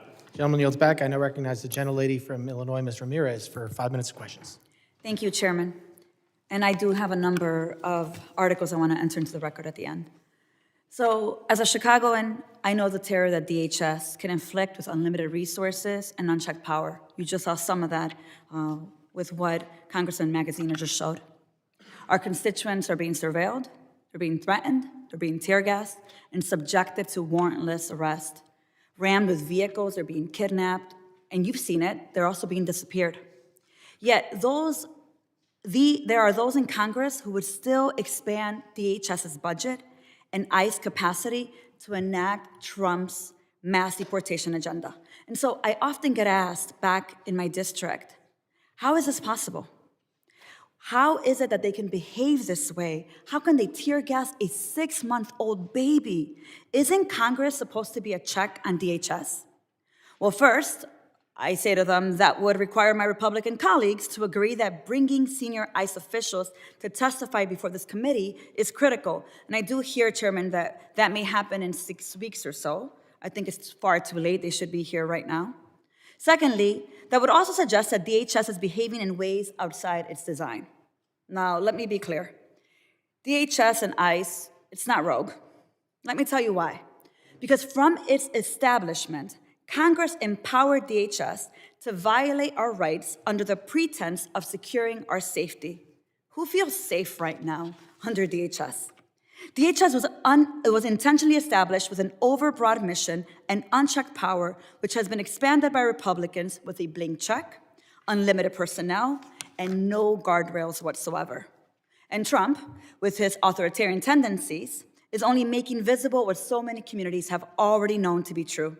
DHS is a threat to our collective safety, and funding it only fuels our destruction and our human suffering. It's why 32 people have died in detention in ICE's deadliest year yet. U.S. citizens are being shot and killed, and the agency doesn't even know who they're hiring and doesn't seem to even care who they're hiring. Yet, Trump's campaign donors are profiting off the pain of our neighbors, including children.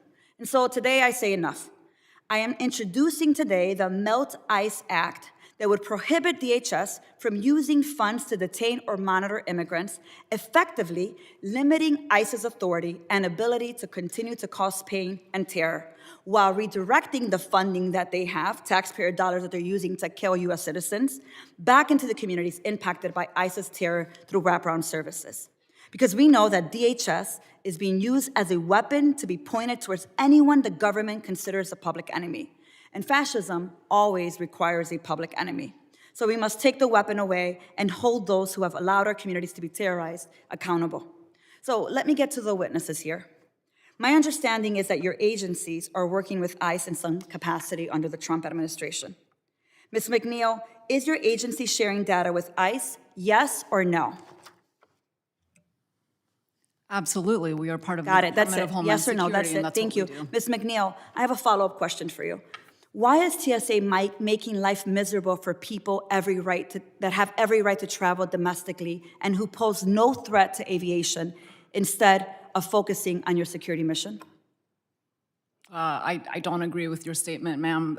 As we have seen, the men and women of TSA are absolutely dedicated to the transportation and national security mission, and that was very apparent during the 43-day shutdown where they continued to show up to work while we waited for funding to come. Thank you, Ms. McNeill. It is clear that people are living in fear, and TSA is working with ICE to terrorize our communities. Dr. Gottumukkala, has your agency taken personnel off mission to work for ICE? Let me add to that. That includes details and reassignments from your agency to ICE or CBP, as well as to the Federal Protective Service and U.S. Marshals in communities with ICE enforcement operations. That's a yes or no question. Congressman, not in my times at So in the last year, your agency has not taken personnel off mission to work for ICE, yes or no? Not in my time, ma'am. Okay. I'll have something into the record that indicates the opposite. So let me ask you another question. Does it concern you that your personnel already has staffing shortages? As we just heard a moment ago, over a third in staff shortages, yet the administration is asking for your staff to be used for ICE enforcement? Congresswoman, I think Does it concern you, yes or no? we are on mission. We are doing all the cyber Okay. from physical. Well, let me ask you a follow-up question to that. Has your agency transferred funding to ICE, yes or no? Has any of your funding gone to ICE, yes or no? Congresswoman, Yes, not the in my answer is time. yes, my time is up. Gentlelady's time has expired. I now recognize the gentleman from Alabama, Mr. Strong, for 5 minutes of questions. Thank you, Chairman Garbarino, Ranking Member Thompson. As my colleagues have noted, the United States is entering a period marked by high-profile special events and increased global travel, underscoring the importance of readiness across the Homeland Security enterprise. Thank you to our witnesses and their teams for their work to meet these challenges. Mr. Allende, within the Science and Technology Directorate, R&D portfolio, where does the threat posed by unmanned aerial systems and counter-UAS capabilities rank as a priority? Thank you, Congressman. Apologies. Thank you, Congressman, for your question. I think it's very high on our priority list. That's exhibited by Secretary Noem's creating a program executive office within S&T that brings together both the policy and the R&D aspects, acquisition support aspects to handle the counter-UAS mission, particularly in a speedy manner as we approach the FIFA World Cup, LA 2028 Olympics, and America 250. Given the rapid evolution of drone technology, how is S&T keeping its counter-UAS research ahead of its threats? So, thank you, Congressman, for the question. At present, our focus is getting to speedy delivery of systems into the field in preparation for these events. So we're providing technical review and assistance to our partners to ensure that the right systems that work well get out into the field to prevent the threats. We are also doing a number of testing, development, and evaluation efforts to look at new technologies that may help change the game for us. But at present, given the short timeframes, the thrust of our effort is getting delivery out into the fields. Okay. My district is home to the joint S&T, FBI, and TSA TIDE Center, as well as the FBI's Terrorist Explosive Device Analytical Center. These centers work closely together to protect our homeland and stay ahead of potential threats.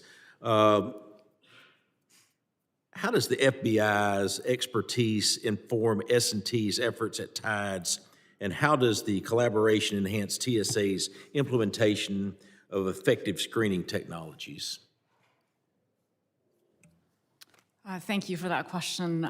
We, as an agency focused on delivering transportation security, the traveling public are always focused on looking at cutting-edge technologies and how to advance those in collaboration with our partners at S&T and across the U.S. government.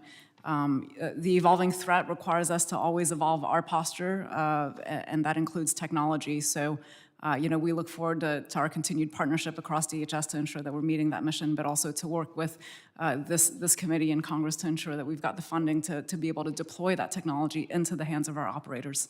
Thank you. Dr. Gottumukkala, how do you say it? I'm going to ask again. You're good, sir. You can call me with my first name. Dr. G, there we go.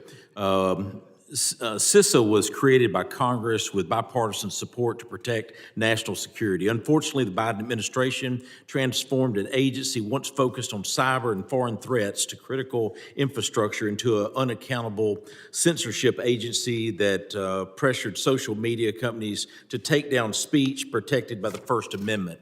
Can you confirm that CISA has stopped those policies or policing American speech and returned to its authorized mission scope? Congressman, thank you for the question. I mentioned earlier, what changed was the scope, not security. CISA ended all the activities that were outside its core mission, not election protections. The activities that ended involved monitoring any Americans' lawful speech, any narrative management, or any coordination with those social media companies on election-related posts.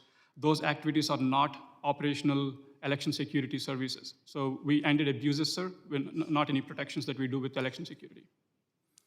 You said earlier, and I quote, CISA is trying to get back on mission, close quote. For the record, during the Biden administration, what got CISA so off its core mission? Congressman, thank you for the question. As part of this administration and under the guidance of Secretary Noem, we are reviewing line by line on all the items that we do, and we are eliminating any redundancy. We have eliminated duplicative oversight roles, and we have consolidated fragmented IT support structures. We unified a lot of fragmented IT functions under one office. We eliminated overlapping IT operations. We removed over 300 plus duplicative contractor roles. We modernized some of the enterprise IT environment. Thank you. My time's expired, I thank you. Mr. Chairman, I yield back. Gentleman yields back. I now recognize the gentleman from New York, Mr. Kennedy, for 5 minutes of questions. Sorry about those bills, buddy. Yeah, we are in pain with Bill's Mafia. Thank you.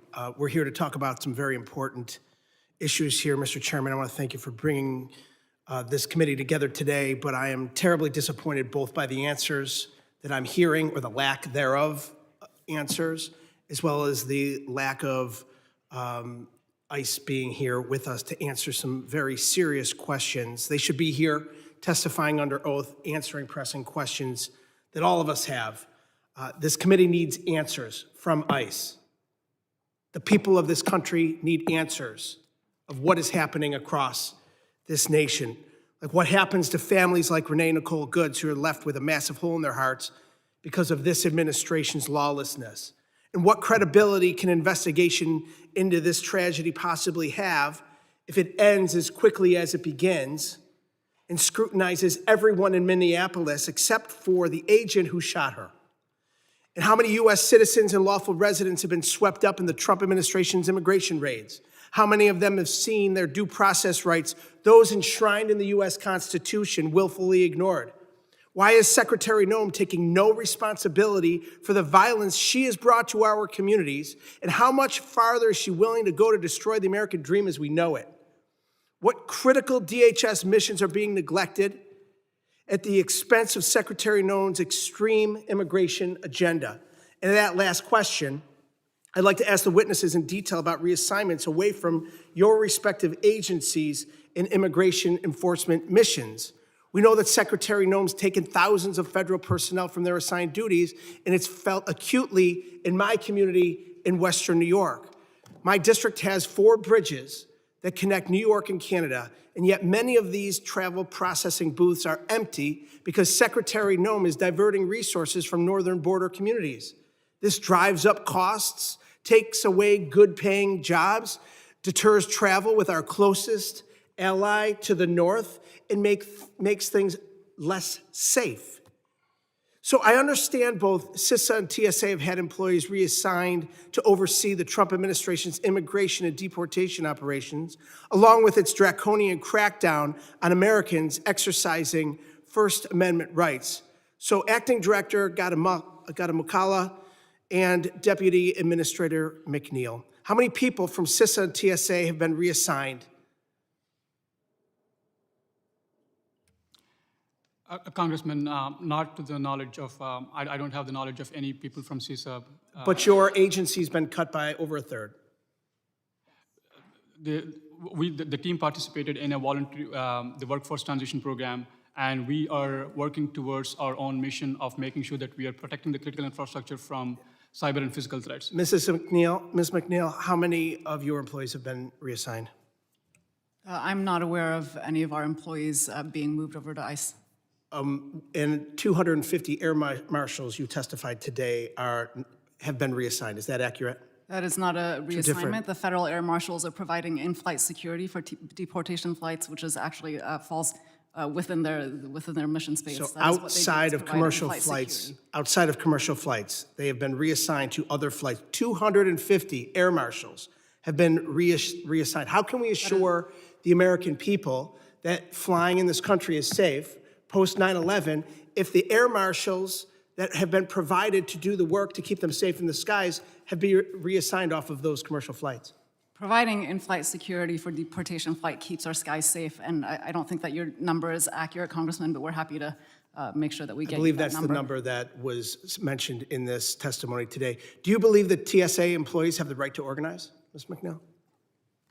As I stated earlier, the administrator has the authority to set the terms and framework of employment of the TSA workforce, and we need to do so in a way that keeps in mind the mission of TSA, which was granted by Congress. Is that a yes or a no? Do you believe that the employees that keep our skies, our communities safe have a right to organize in this country?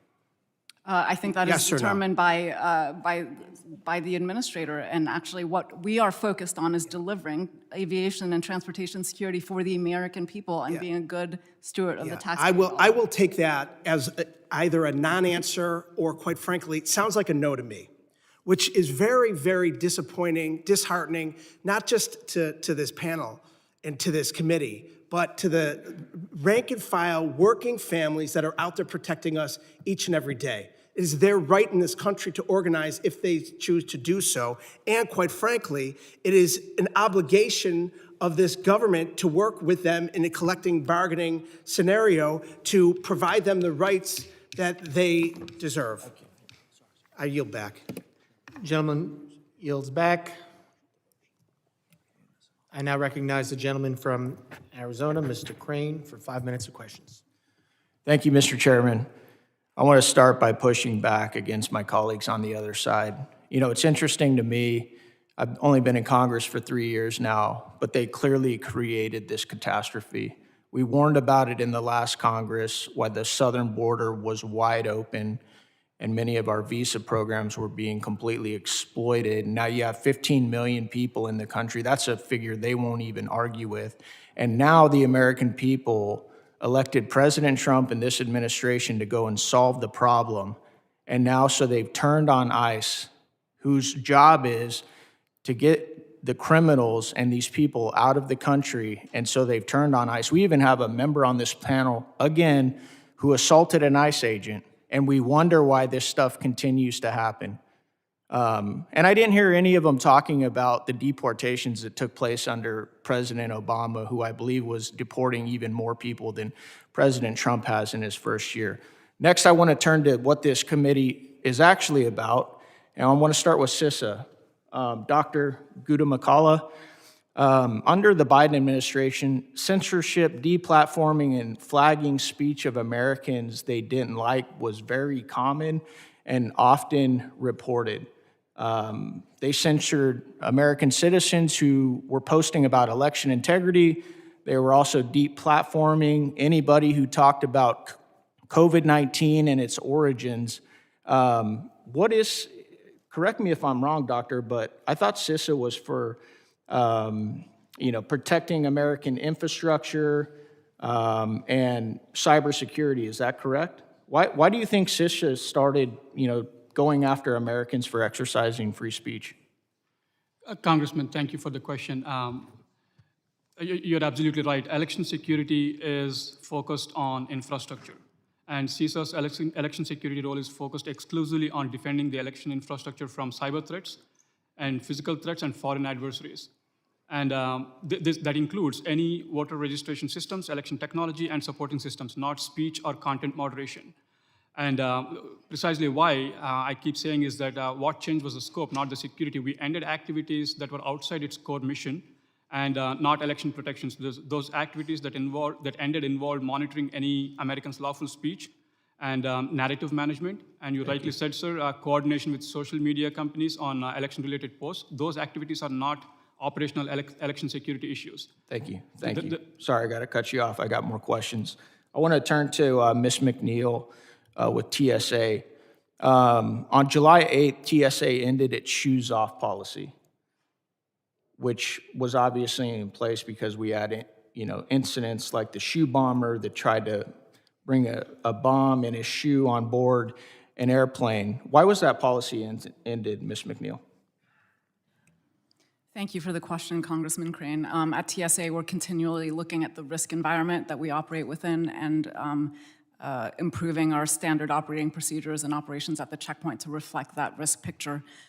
There had been multiple risk assessments done in past years that allowed us to make that change and amend our procedures to maintain the safety of the skies while delivering for the American public. Continual improvement is something that TSA embraces. Ms. McNeill, real quick, do you think with technology adapting, it's impossible for somebody to make a bomb out of their shoes?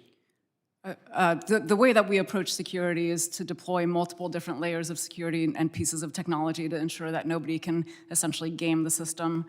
We have multiple layers from identity and vetting through all of these physical screening that happens at the checkpoint and then in-flight security as well. So through that layered security approach is how we deliver for the American public, and that's something that has been in place since the inception of TSA. Thank you. I want to turn to some of the Somali cash going through airports. It's estimated that $700 million in cash in passenger luggage was leaving the Minnesota airport in the last 2 years. Has TSA made any changes to its policies to prevent this activity that is tied to the fraud in Minnesota from continuing on? We are extremely proud of the team at TSA for highlighting this issue by reporting what they saw in the normal course of their screening in Minnesota. But reporting's not enough, right? It continued to go on, and we got $700 million in cash. Has anything been changed? That's the question I asked you. We are working with our interagency partners and law enforcement partners to ensure that this issue is being addressed. We continue being a good partner to them. The money that was moved through legal means, and so this is where I think Congress has a role to play to think about the authorities around this bulk cash movement. Thank you. I yield back. Gentleman yields back. I now recognize the gentlelady from New Jersey, Ms. McIver, for 5 minutes of questions. Mr. Crane, I don't know what your obsession is. I thought with you were me, supposed but to address the I am chair. so tired of you mentioning me, and Mr. you need to Chairman, take is that she supposed to obsession address and me you need to and- put or it the to chair? the people of Arizona, not me. Yeah, Keep well, my if name you out quit of your mouth. assaulting ICE Excuse agents, me, then I wouldn't keep reclaiming bringing my you up. time. I am No, reclaiming no, my committee will time. come to order. Watch your mouth when Follow you're the talking rules about of the me. committee, to Ms. order. McIver. Excuse me, I'm reclaiming my time. no. Thank you, Mr. Chairman and Ranking Member. Let me get to the business that I'm here for the people of New Jersey, not Mr. Crane. Thank you for holding today's hearing. Here we are 3 weeks into the new year, and finally, we're having our first full committee hearing in more than a month. During that time, the lawlessness of DHS under Donald Trump and Kristi Noem has increased tenfold. Just last week, a parent in my home state of New Jersey was detained by ICE after ordering food for his 6-year-old daughter. When her dad didn't come home, the little girl was then found crying and wandering around for hours outside, parentless. How inhumane. Like I told Secretary Noem when she sat in this room last month, the greatest threat to the Homeland right now is the Department of Homeland Security under her control.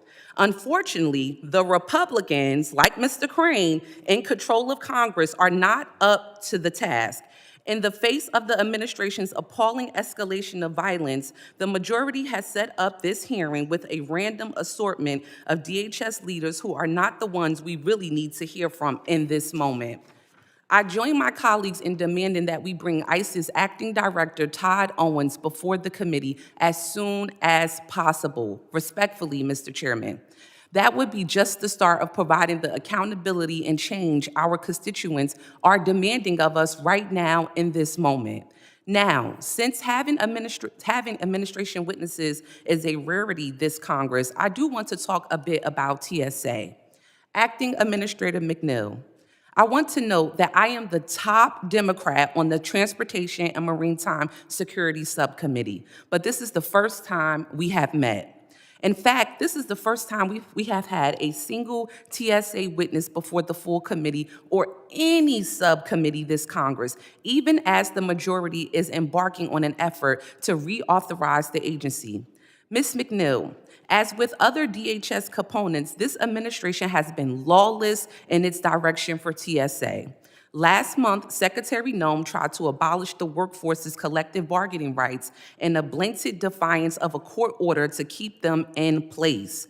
My fellow Democrats and I wrote to the Secretary and to you to demand that you halt those efforts, and I am glad that a court has since ruled that those efforts are in fact illegal. However, we still did not hear from you. Ms. McNeill, I recognize you have no control over Kristi Noem's lawlessness and cannot speak to whether she will continue to break the law. But speaking for yourself in this moment, yes or no, will you commit to abiding by the court order to keep TSA's collective bargaining agreement in place and fully honor its provisions?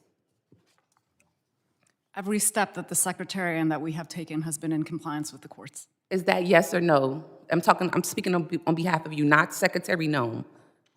Will you commit to that? Will you commit to the provision? Continue to be in compliance. Will you commit to the provision as the acting administrator? Yes or no? We are both. Okay, both the well, Secretary and I'll myself go are to my committed next questions, Ms. McNeill, because you're gonna do this today. I don't have much time, okay? Ms. McNeill, what has TSA done prior to providing passenger data to ICE to ensure compliance with the law? We are acting within our absolute authorities. We are part of the Department of Homeland Security. It was a department that was set up by Congress to ensure that these agencies weren't operating in silos, and that's what we are doing today, to advance the mission, the national security mission of the department. Ms. McNeill, TSA mission is to secure transportation, not to assist ICE with immigration enforcement. There is no law that forbids undocumented people from flying domestically within the U.S. The vast majority of undocumented people have no criminal record and pose absolutely no threat to aviation. Under what authority is TSA sharing passenger data with ICE? We are absolutely within our authorities to share information within the Department of Homeland Security to further the national security mission. What statute are you following or policy? Point to the policy or the statute that you are following. Under what authority is TSA sharing passenger data with ICE that you are allowed to do that? We are allowed to do that. with What our policy authority. or statute are you following? I can get you the exact policy. Oh, please do. We will wait on that. With that, I yield back, Mr. Chairman. Gladly. Gentlelady yields back. I now recognize the gentleman from Tennessee, Mr. Ogles, for 5 minutes of questions. Thank you, Mr. Chairman. Thank you to the witnesses. There's been a lot of talk about ICE, and unfortunately, really outside the scope of this hearing. And for that, to our witnesses, I apologize, because science and technology, TSA, the chairman of cyber, I'm gonna spend a lot of my time with the good doctor here, but S&T, if you would, please, if there's anything that we can do as members of this committee in Congress to help you affect your job more efficiently, please, if you'll reach out to my office, I'd love to have an offline conversation with you, TSA. Same with you as well. And, and I commend you and your office and your agents for the job you're doing during the shutdown. And it should be noted, Mr. Chairman, that Joe Biden reassigned air marshals to assist with the movement of illegals across the southern border. So when we talk about reassignment of roles, let's look at the large scope of how it's been done under previous administrations. So, and then, again, collective bargaining, you want to talk about manufacturing. When you look at Six Sigma and Lean Six and efficiencies within operations, the fact that we're bringing that to the government is a good thing as we move forward. And so we specifically, to Dr. Gottumukkala, we have the privilege of talking. When you look at reductions within your agency, one of the things we said, or I said in the previous hearing, the cyber subcommittee, was that it's about quality, not necessarily quantity. Can you speak to the numbers and, quite frankly, the trend lines? Your department is, when you look at attrition, slightly below the federal average. Take it away, sir.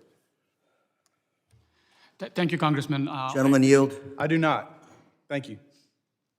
Congressman, thank you for the question. And first of all, I want to say that there is continued bipartisan support across for CISA. And the personnel that we have, we are making sure that they are on mission. For somehow the bad press or whatever we see, we miss the point that CISA personnel are deployed across the 10 regions in support of all 56 states and territories, working with the local. Specifically, good doctor, because we have limited time, so roughly 800 agents. What percentage of the workforce is that? 23 some odd percent?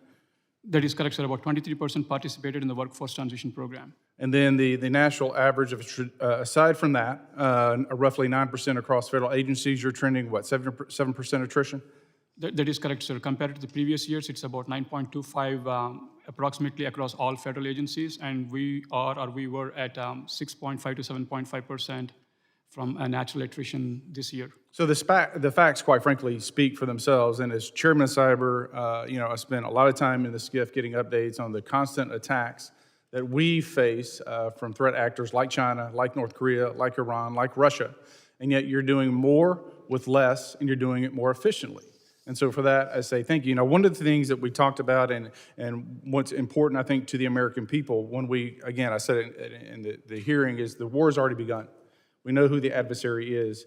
Our primary adversary is China. It's important that we on this committee and you and your agency have better communications, increase communications, and then we're updated on a much more timely basis. So with that, and again, per our conversation, do you agree that members of this committee, and in particular the Subcommittee on Cybersecurity and Infrastructure, which has direct oversight of CISA, will be informed in a timely manner and, quite frankly, when needed, in a SCIF so that we can do our jobs and help you and assist you in doing yours, sir?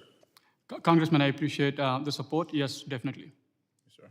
And then, to change subjects, and I appreciate your willingness to meet with me. I appreciate all of you for being here. When we look at the mission statement and the directive we have here with the committee, it's important that we keep things in perspective. We have an obligation to the American people and to the American taxpayer. And one of the things that we've seen under the previous administrations plural, is the absolute suck on our system, our infrastructure, and our welfare. So, for example, Bhutan, 81.4% are on welfare. Yemen, 75.2%. Somalia, 71.9%. Marshall Islands, 71.4%. Afghani, 68.1%. Dominican Republic, 68.1%. Bangladesh, 54.8%. Pakistan, 40.2%. And I can go on. But this idea that doctors and lawyers were brought into this country to help our society is absolute nonsense. Go back to Hart-Celler, back to the 1960s. Let's abolish it and, quite frankly, deport them all. This is the United States of America. We get to decide who comes in, and Mr. Chairman, we get to decide who leaves. I yield back. Gentleman yields back. I now recognize the gentlelady from New Jersey, Ms. Poe, for 5 minutes of questions. Thank you, Mr. Chairman. So as we sit here, DHS is operating an armed invasion of an American state, Minnesota. Local law enforcement described DHS tactics as, quote, profoundly detrimental to public safety. An American citizen was shot in the face and killed by an ICE agent. Secretary Noem and ICE Director Todd Lyons should be here testifying under oath what happened to Renee Good and the pervasive ICE violence against Americans, because we know Noem's taxpayers-funded media tour continues to spew outright lies about her department, including calling Renee Good a domestic terrorist.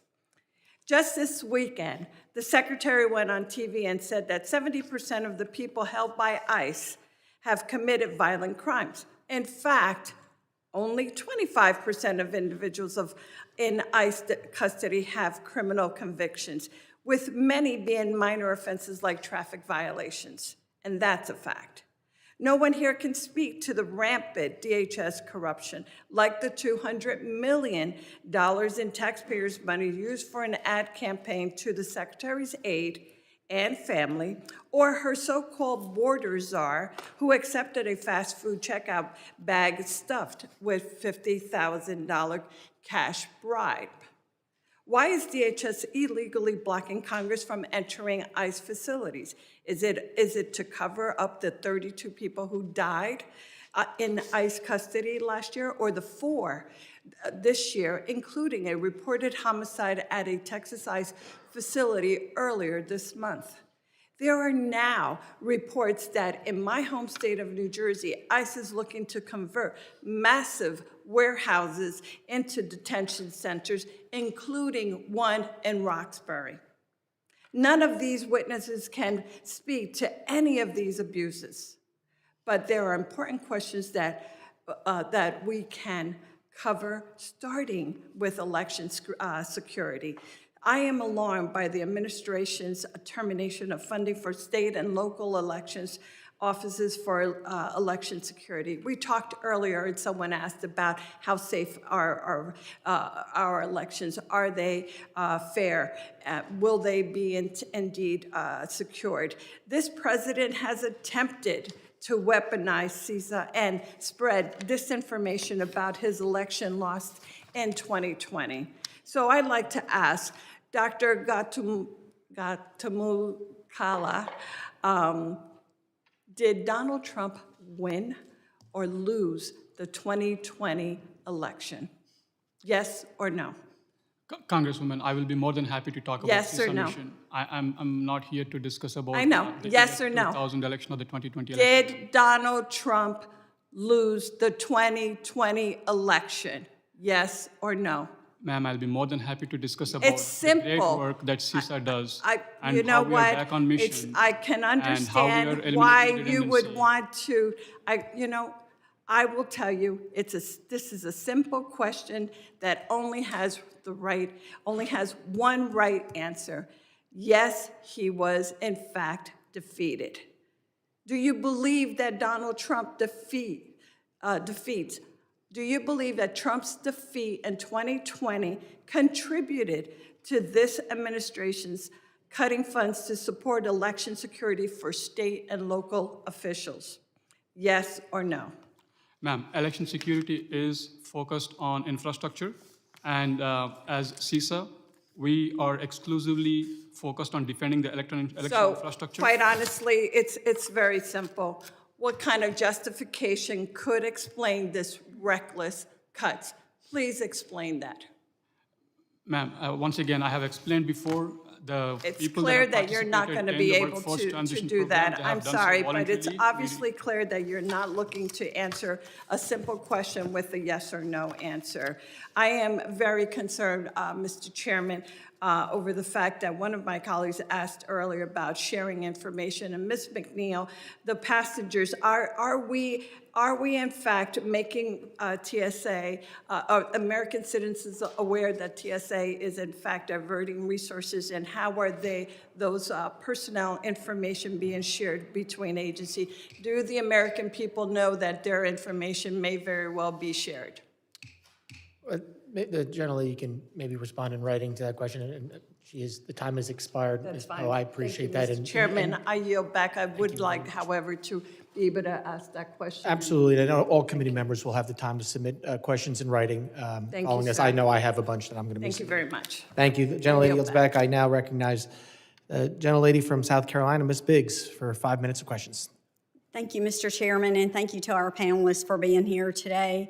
I would like to elaborate on my colleague, Congressman Crane, what he was stating. It is concerning to me that for 2 years, Somali residents were walking through the Minneapolis airport with duffel bags filled with cash, nearly $1 million a day, totaling nearly $1 billion. I think that's astonishing. TSA reportedly flagged this flood of money and raised it to DHS and intel agencies. So Administrator McNeill, did that really happen? And who were these individuals responsible for this? And where was the cash going? Because to me, if that is what was reported, why wasn't it stopped immediately?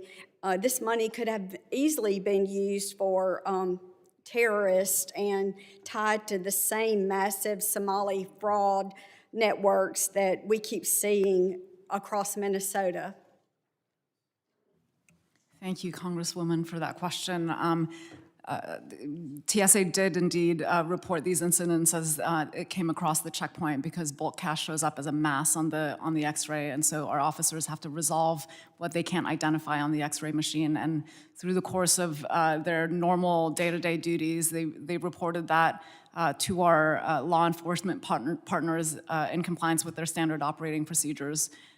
This is why it's really important to take a whole-of-government approach on this and levy the authorities of all these law enforcement agencies, both across DHS and with the Department of Treasury, to ensure that we are taking a concerted whole-of-government approach to this. And I think this is where the role of Congress is also critical, to ensure that we have the right framework in place to take action. As I mentioned earlier, the movement of this money historically had been done through legal channels. And so, I think we're gonna have to collectively work on this.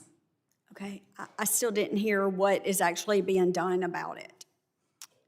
We continue to report it based on our standard operating procedures. I know there's an ongoing investigation with our law enforcement partners. We are part of that, and we're happy to brief you and the members of this committee on any developments that we see on that front. Okay, I guess my next question would be, why is Congress finding out about this from journalists and not from DHS? I can't speak to that. I mean, again, I think we, are committed to transparency with this committee, and as the investigation evolves, we are happy to brief out on our part in this, and work with the rest of the U.S. government to make sure that we're taking action. Well, thank you for that. My constituents and the American people would love to hear a follow-up on that. Thank you. So my next question, TSA, the touchless pre-check, is a biometric identity verification capability that enables enrolled pre-check travelers to verify their identity at airport checkpoints using facial recognition and eliminating the need to present a physical ID. What is TSA's long-term vision for this TIS, and is it intended solely as a checkpoint identity verification tool, or does TSA envision it becoming a broader identity platform across the transportation system? So we have launched the touchless identification system, as you mentioned, TIS, in 15 locations today for pre-check. It is a voluntary facilitative technology that we offer to our pre-check members. We're going to be rolling out additional locations, based on the experience and feedback that we're getting from our pre-check population. It is very well received. And again, I would just state it's voluntary and it's meant to really provide that seamless experience to our trusted population as they travel through our airports, because you don't have to take out your identity or your boarding pass at the checkpoint. So it is a facilitative tool.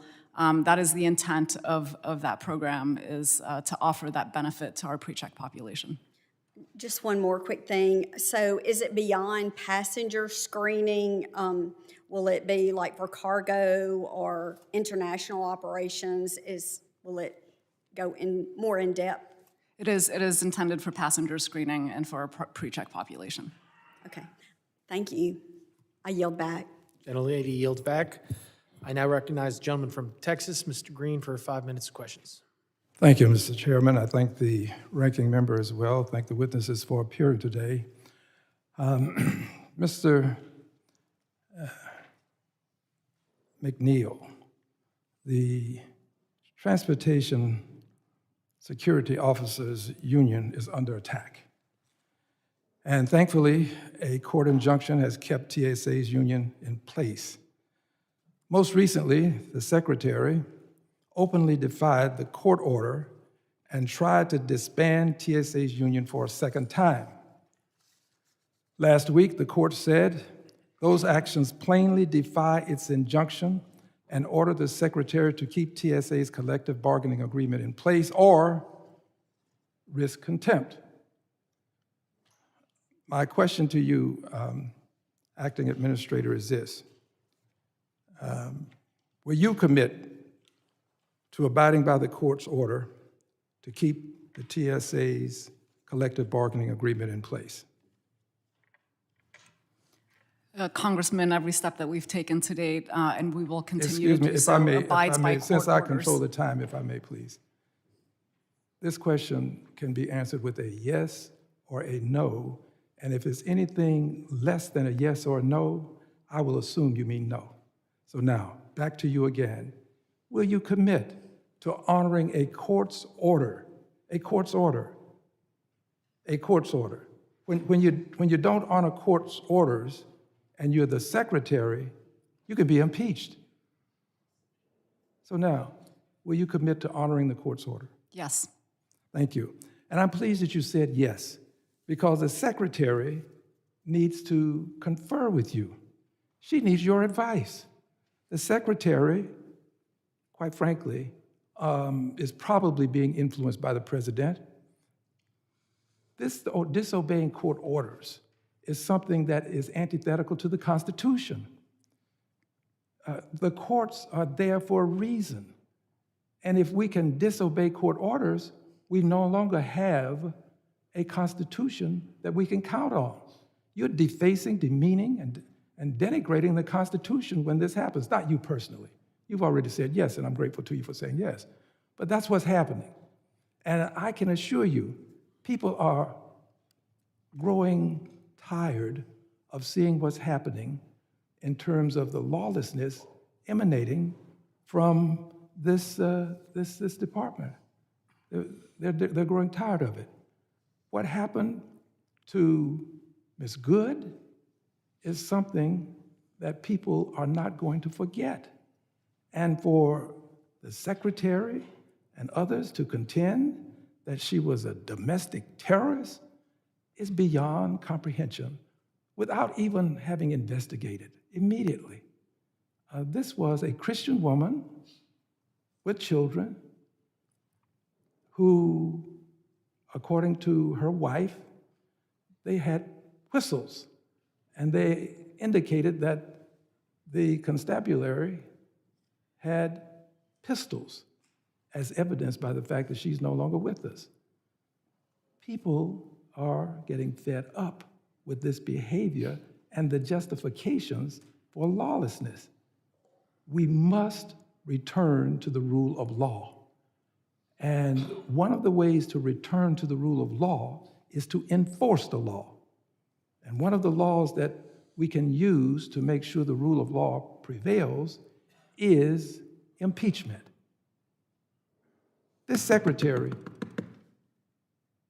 is putting herself in harm's way as it relates to impeachment, not her physicality, but in terms of how she is conducting herself in office. And my guess is, if she is not very careful, she may become the first secretary to be removed from office. We have a long runway here. It doesn't end at the end of this year. There's a long runway. So I'm going to beg you to counsel with her and help her to better understand that the law prevails, and she is not the law, and neither is the president. I yield back the balance of my time. Gentleman yields back. I now recognize the gentleman from Oklahoma, Mr. Keene, for 5 minutes of questions. Thank you, Mr. Chairman. To our witnesses, thank you. As typical in Washington, some of us having to shift in and shift out because of scheduling conflicts. I am certain, because I heard some of the commentaries I walked in, some of what we're going to be discussing on my part is a little bit redundant. Please forgive me, because I did miss some of the prior discussion. Relative to CISA and the weaponization that many felt like through the social component, social media, I just want to make this as just a statement. This is kind of a rhetorical statement. That is something of major concern to us, that under this administration we continue to pay attention to that and make sure that our government is not allowing that to continue that we saw in years past.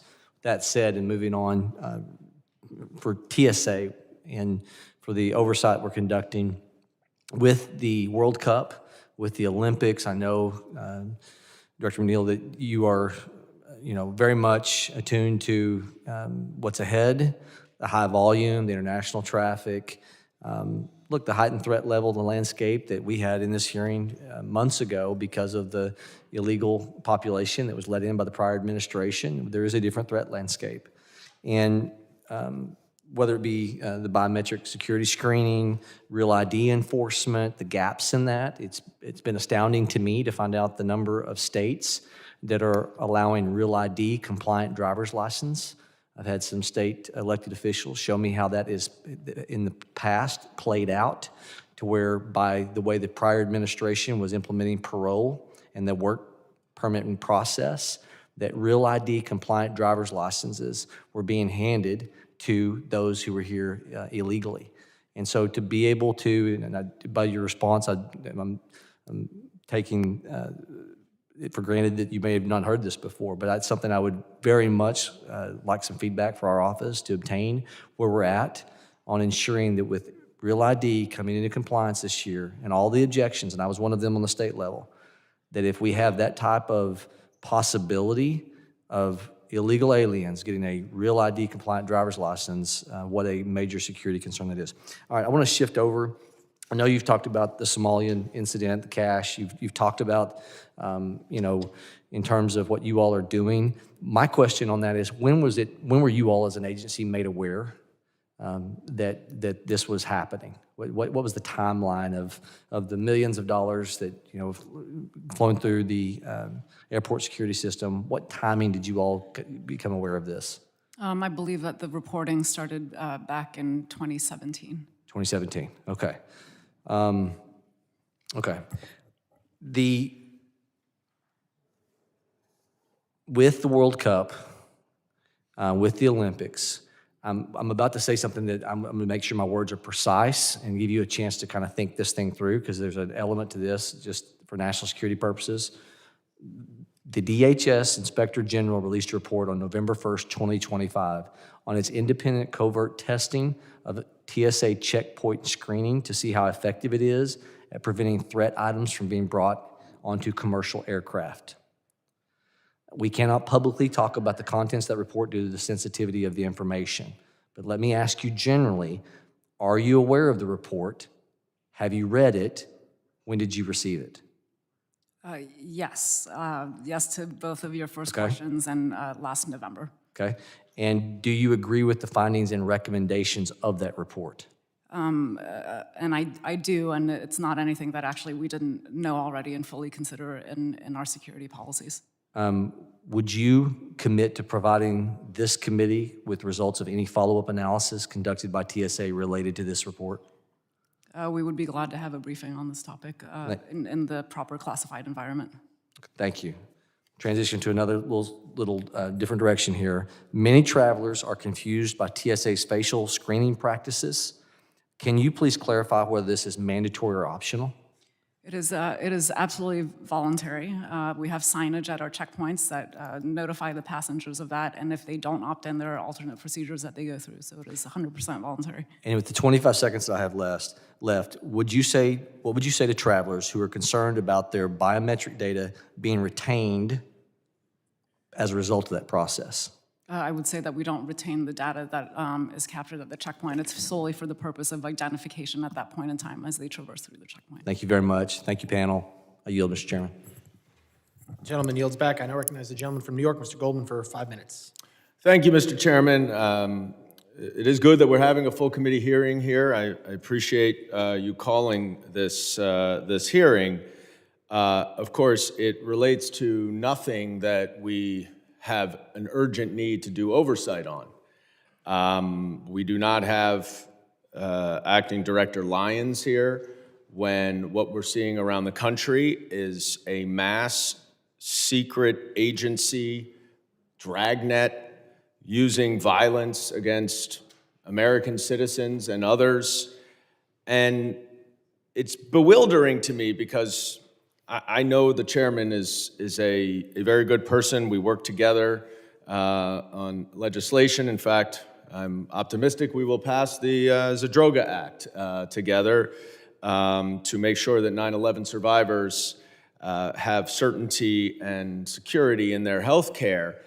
But I know that you and your colleagues cannot possibly be okay watching secret masked ICE agents barging into homes without a warrant, pulling American citizens out in their underwear, stopping American citizens on the streets and demanding their citizenship. And that, of course, is not even to mention the violence and Renee Good's murder, as well as everything else we're seeing. There is a urgent need to conduct oversight from this committee of the Department of Homeland Security. But it is not the Science and Technology Directorate. It is not the Cybersecurity and Infrastructure Security Agency. It is not the TSA, all of which are very important agencies and certainly do very important work. I am not disparaging the work you all do. But the urgency in this country right now is what's going on with ICE. Why are we having a hearing with Department of Homeland Security officials who know nothing about ICE? We get such misinformation from this Department of Homeland Security. We're told, oh, it's the worst, it's the murderers, it's the rapists. In our home state, Mr. Chairman, of the 3,212 people ICE arrested in New York City in 2025 up through October 15th, 70% had no pending criminal charges and no criminal convictions. 15% had pending criminal charges, which of course with due process would have to play out before they are removed. 15% were convicted criminals and 5% had serious felonies. That is not the worst of the worst. That is what we should be doing oversight of.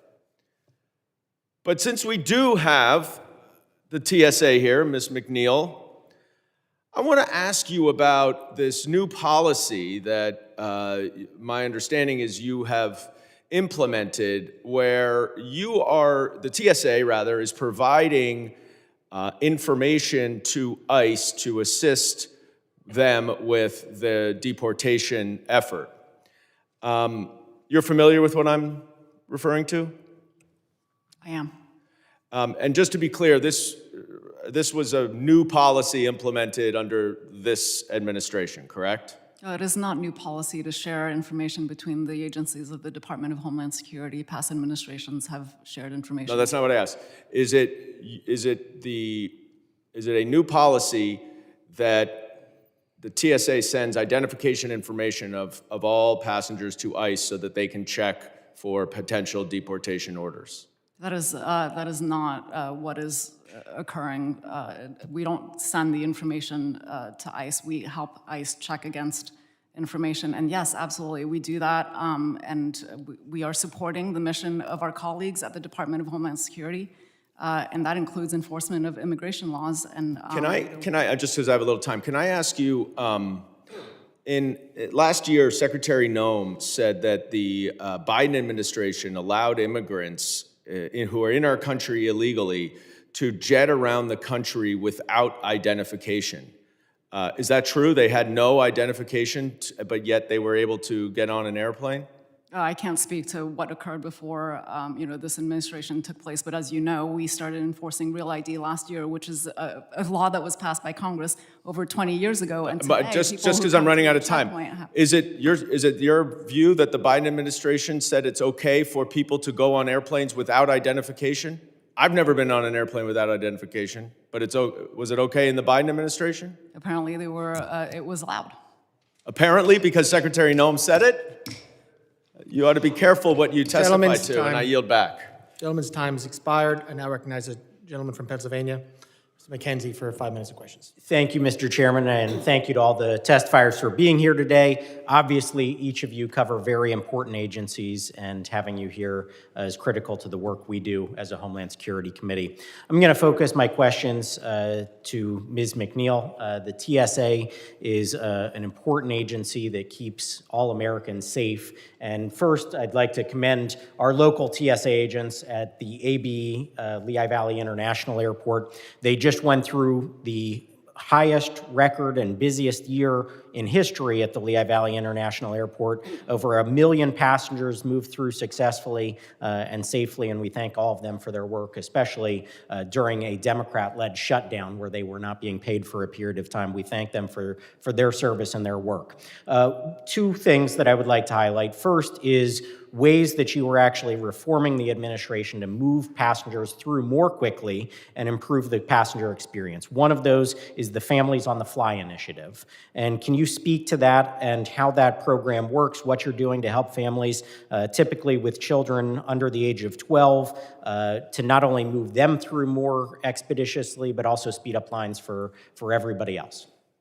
Thank you, Congressman McKenzie, for that question.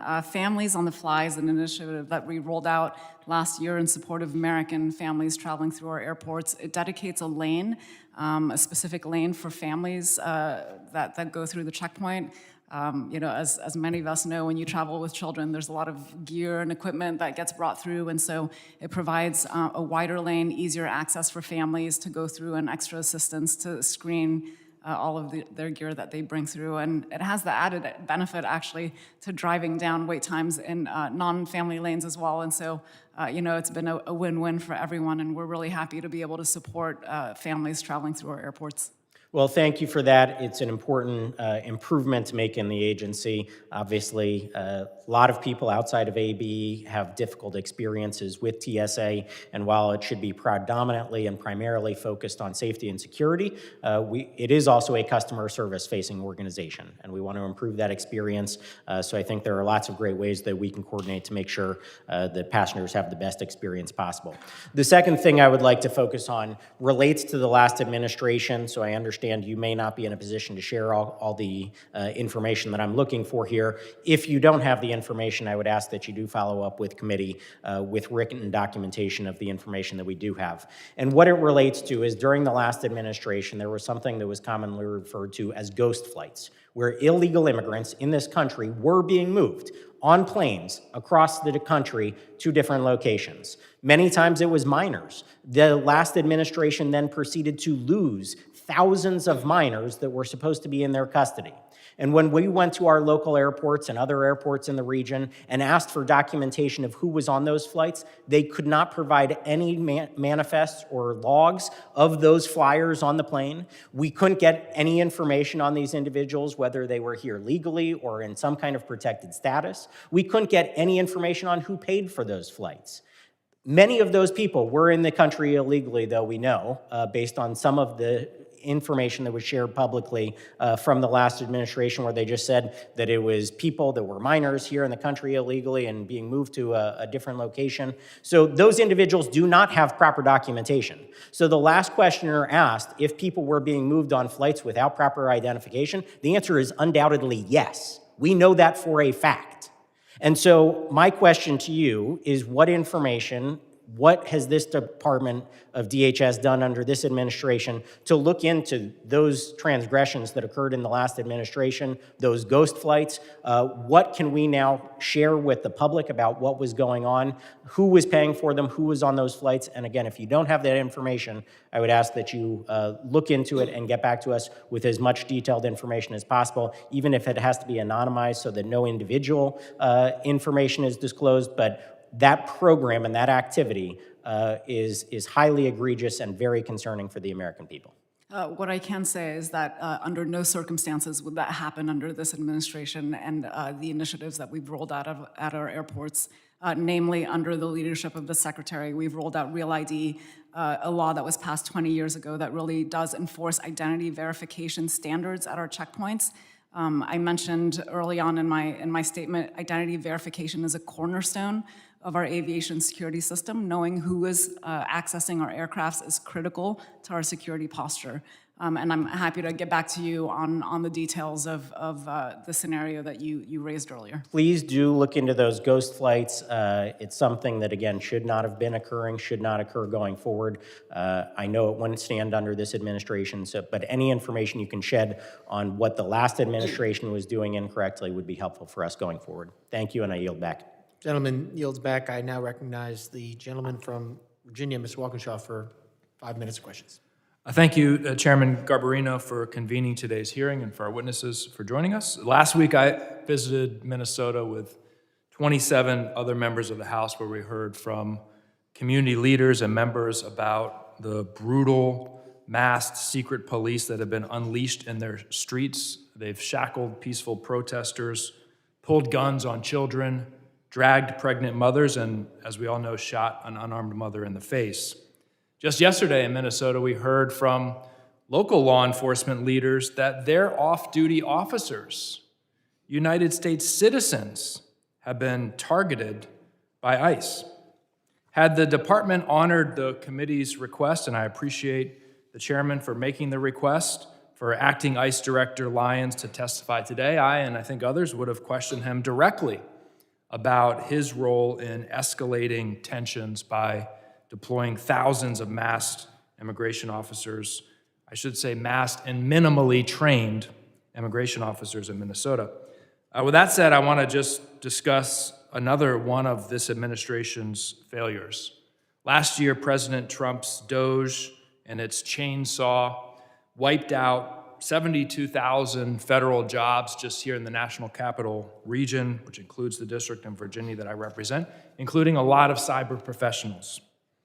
These are patriotic Americans who chose a career of public service, and instead they were fired, pushed out, or moved to support this administration's mass deportation effort that's currently, as I noted, harassing U.S. citizens, including law enforcement officers in Minnesota. CISA, as we know, is the lead agency to defend and mitigate against threats to our cyber and physical infrastructure, lost a third of its workforce. 1 year ago at CISA, much of its career workforce was bullied into quitting. They were threatened with rifts that would not come with any severance. So-called probationary employees were fired. In the recent government shutdown, some CISA staff even received the illegal RIF notices, and court after court after court has determined that those attempted RIFs were illegal. Others were moved to ICE or to CBP or told they'd be fired if they didn't accept their transfer order. CISA has cut support to critical partners like the multi-state ISAC and the election infrastructure ISAC, while the department has dismantled key oversight and prevention efforts, including eliminating the Cyber Safety Review Board. And the leaders behind the pre-ransomware notification and secure by design initiatives have left. At a time of persistent and growing cyber threats from malign foreign actors, these choices by the President and the Secretary have weakened our defenses and left our critical systems and infrastructure more exposed and the American people more vulnerable.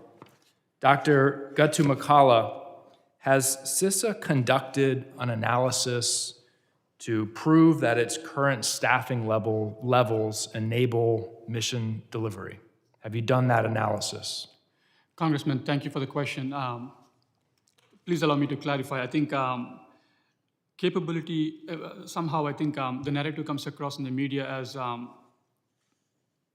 these 800 people just left overnight. That's not the case. This is a workforce transition program. People who participated in the program did so voluntarily. And yeah, I don't agree with that, but just answer the question, please. Have you conducted an analysis to prove that your current staffing levels today enable you to accomplish your mission? Where is that analysis?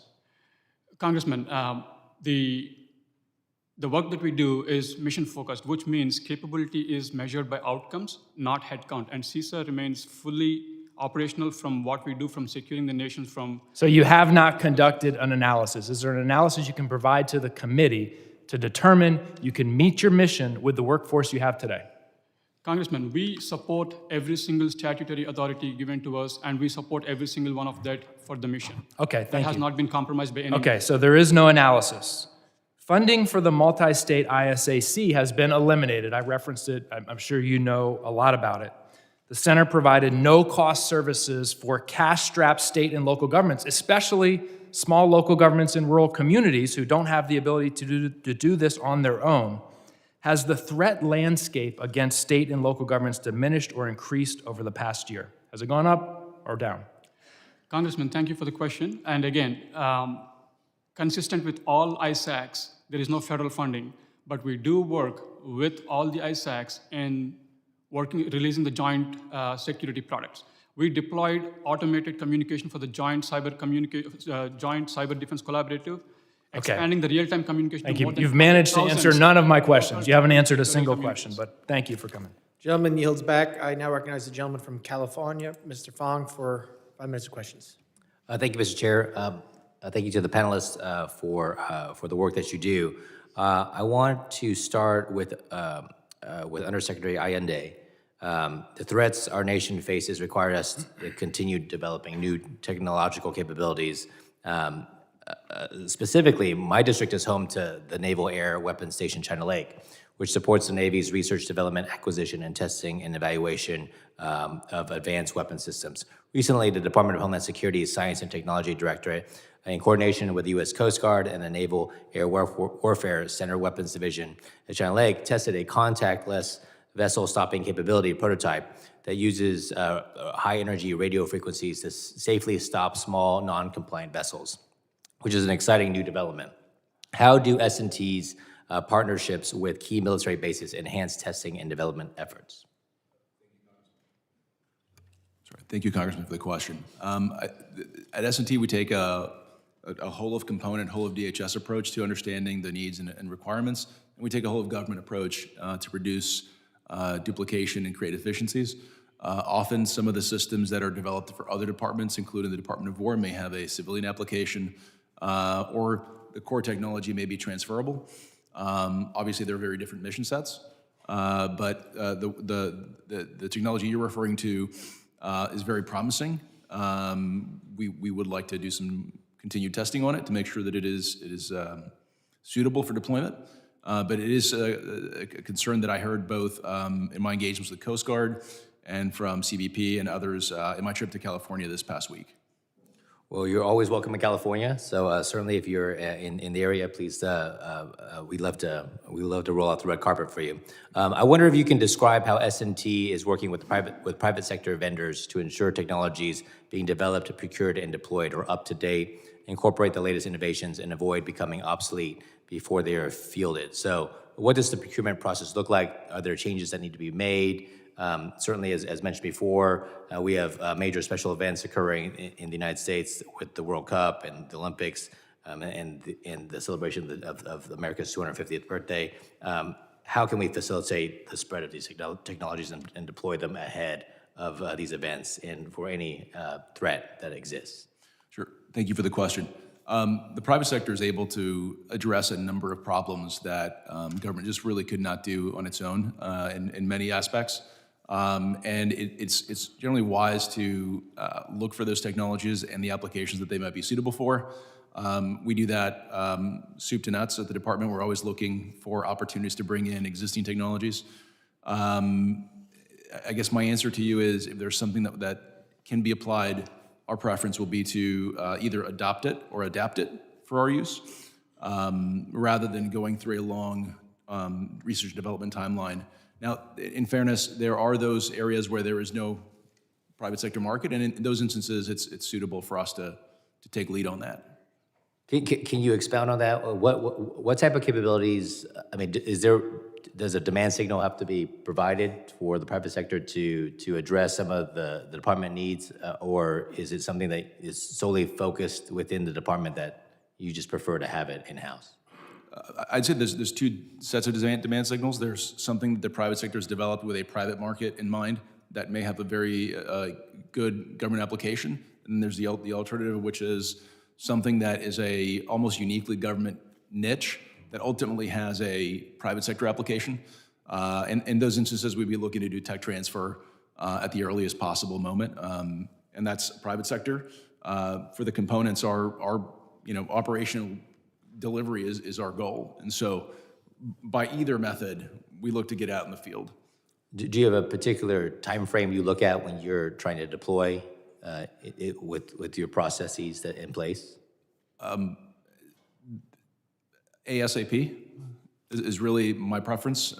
There's some nuance to that, of course. You want to make sure that it is properly tested, evaluated, and in a position to be deployed. And we have very smart people that get after that issue. Sure. Well, I know that when it comes to the threats that our country faces, the technology is going to be critically important for us to address that, both on the private sector side and on the research and development side. So any way we can facilitate the deployment of promising technologies, please let us know. And with that, I yield back. Gentleman yields back. I now recognize the gentleman from Tennessee, Mr. Van Epps, for 5 minutes of questions. Thank you, Mr. Chairman, and thank you to our witnesses for sharing with us today. This department is tasked with the most sacred mission to protect the American homeland. Our witnesses today represent vital aspects of that mission, and I'm grateful for your time. I'm going to build off of my colleagues' questions, Mr. Allende. S&T's Office of Safety Act Implementation, OSAI, plays an important role in mitigating litigation risk to incentivize the private sector to acquire and deploy anti-terrorism technologies. Building off of previous questions, what additional resources, if any, does OSAI require in order to process applications for designated and certified anti-terrorism technologies at a speed sufficiently appropriate to keep pace with emerging threats and technologies? Thank you, Congressman, for the question. I would like to ask for an opportunity to come back and brief you on this. I can tell you we currently have a large number of applications pending. We've had a 50% increase in applications, which we attribute to FIFA, LA 2028, and America 250. And we are working very diligently to get through those. I have some time actually scheduled towards the end of this week to see how many we can get through. But certainly it is top of mind and not something that we take lightly. Great, thank you. And to what extent does OSAI perform evaluations of technologies that have already received Safety Act certifications or other Safety Act designations to ensure that these technologies remain effective at mitigating terrorist acts? And is OSAI adequately resourced to complete necessary reevaluation processes in a timely fashion? Thank you, Congressman. There are different sets of certifications that are offered by OSAI, and each of these is on a renewal review period. So we periodically revisit the applications. There's a whole host of requirements that are part of that, including, it could include evaluations of sites and so on. So yeah, we do try to keep with the times and the emerging threats, if I think that answers your question. Great, thank you. Pivoting here, and this will be for Administrator McNeill. TSA announced at the end of last year that passengers who do not present a real ID or acceptable form of ID at the TSA security checkpoint would have to pay a $45 fee for a 10-day travel authorization under a new program called Confirm ID, which we've talked about some today.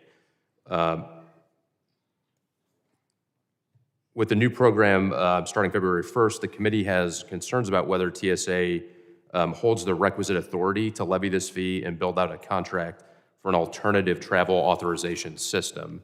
Can you please explain to the committee why this Confirm ID program is necessary, how this program does not go against TSA's goal to enforce Real ID compliance and uphold identification security, since it would allow individuals without proper identification to still travel simply by paying the fee? Thank you for your question, Congressman. When we rolled out enforcement of Real ID in May of 2025, we saw approximately 93% compliance rate. Today, it's around 94%. The Confirm ID is really meant to address the continuing non-compliant population, so about 6% of what we see through our airports every day. It's been 20 years since Congress passed this law, and for folks to show up with a non-compliant ID is a draw on our resources operationally. And that cost today is borne by the taxpayer, and so the fee is really meant to defray the cost of us processing people who don't show up with the acceptable form of ID, ensure that they do not pose a threat to our skies, and have the fee borne by the non-compliant population. And could you just talk a little bit about how TSA determined the $45 would cover the cost of a travel authorization for a passenger without an acceptable ID? I believe the original amount considered was $18. Absolutely. So, with any fee that we issue, there is a fee study that we conduct. There was a realization that we did not include all of the costs in the initial assessment. That's part of our fee revision process. And we will do so on a recurrent basis to ensure that the fee reflects the cost of carrying out that program. Great, thank you. Mr. Chairman, I yield back. Thank you very much, gentleman. Yields back. I will now entertain, and I appreciate my colleagues waiting until the end. I'll entertain UC motions. Thank you very much, Mr. Chairman.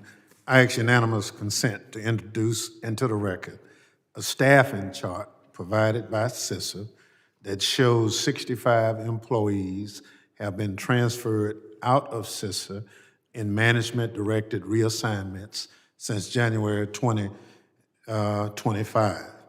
January 20th, 2025, and that CISA has lost 998 employees since January 2025, nearly 1/3 of its total personnel. Further, I ask unanimous consent to include in the record 2 articles describing how TSA and CISA are contributing to ICE's deportation push on behalf of Mrs. Ramirez. Without objection. Well, I want to thank you all, the witnesses, for being here today. And one of the main things we do here is oversight, and this was the first of many hearings. And you all run very important departments under Department of Homeland Security. And I appreciate your willingness and your time coming here today. And the members of the committee may have some additional questions. I know I do. And we would ask that all the witnesses respond to these in writing. Pursuant to Committee Rule 7E, the hearing record will be held open for 10 days. Without objection, this committee stands adjourned.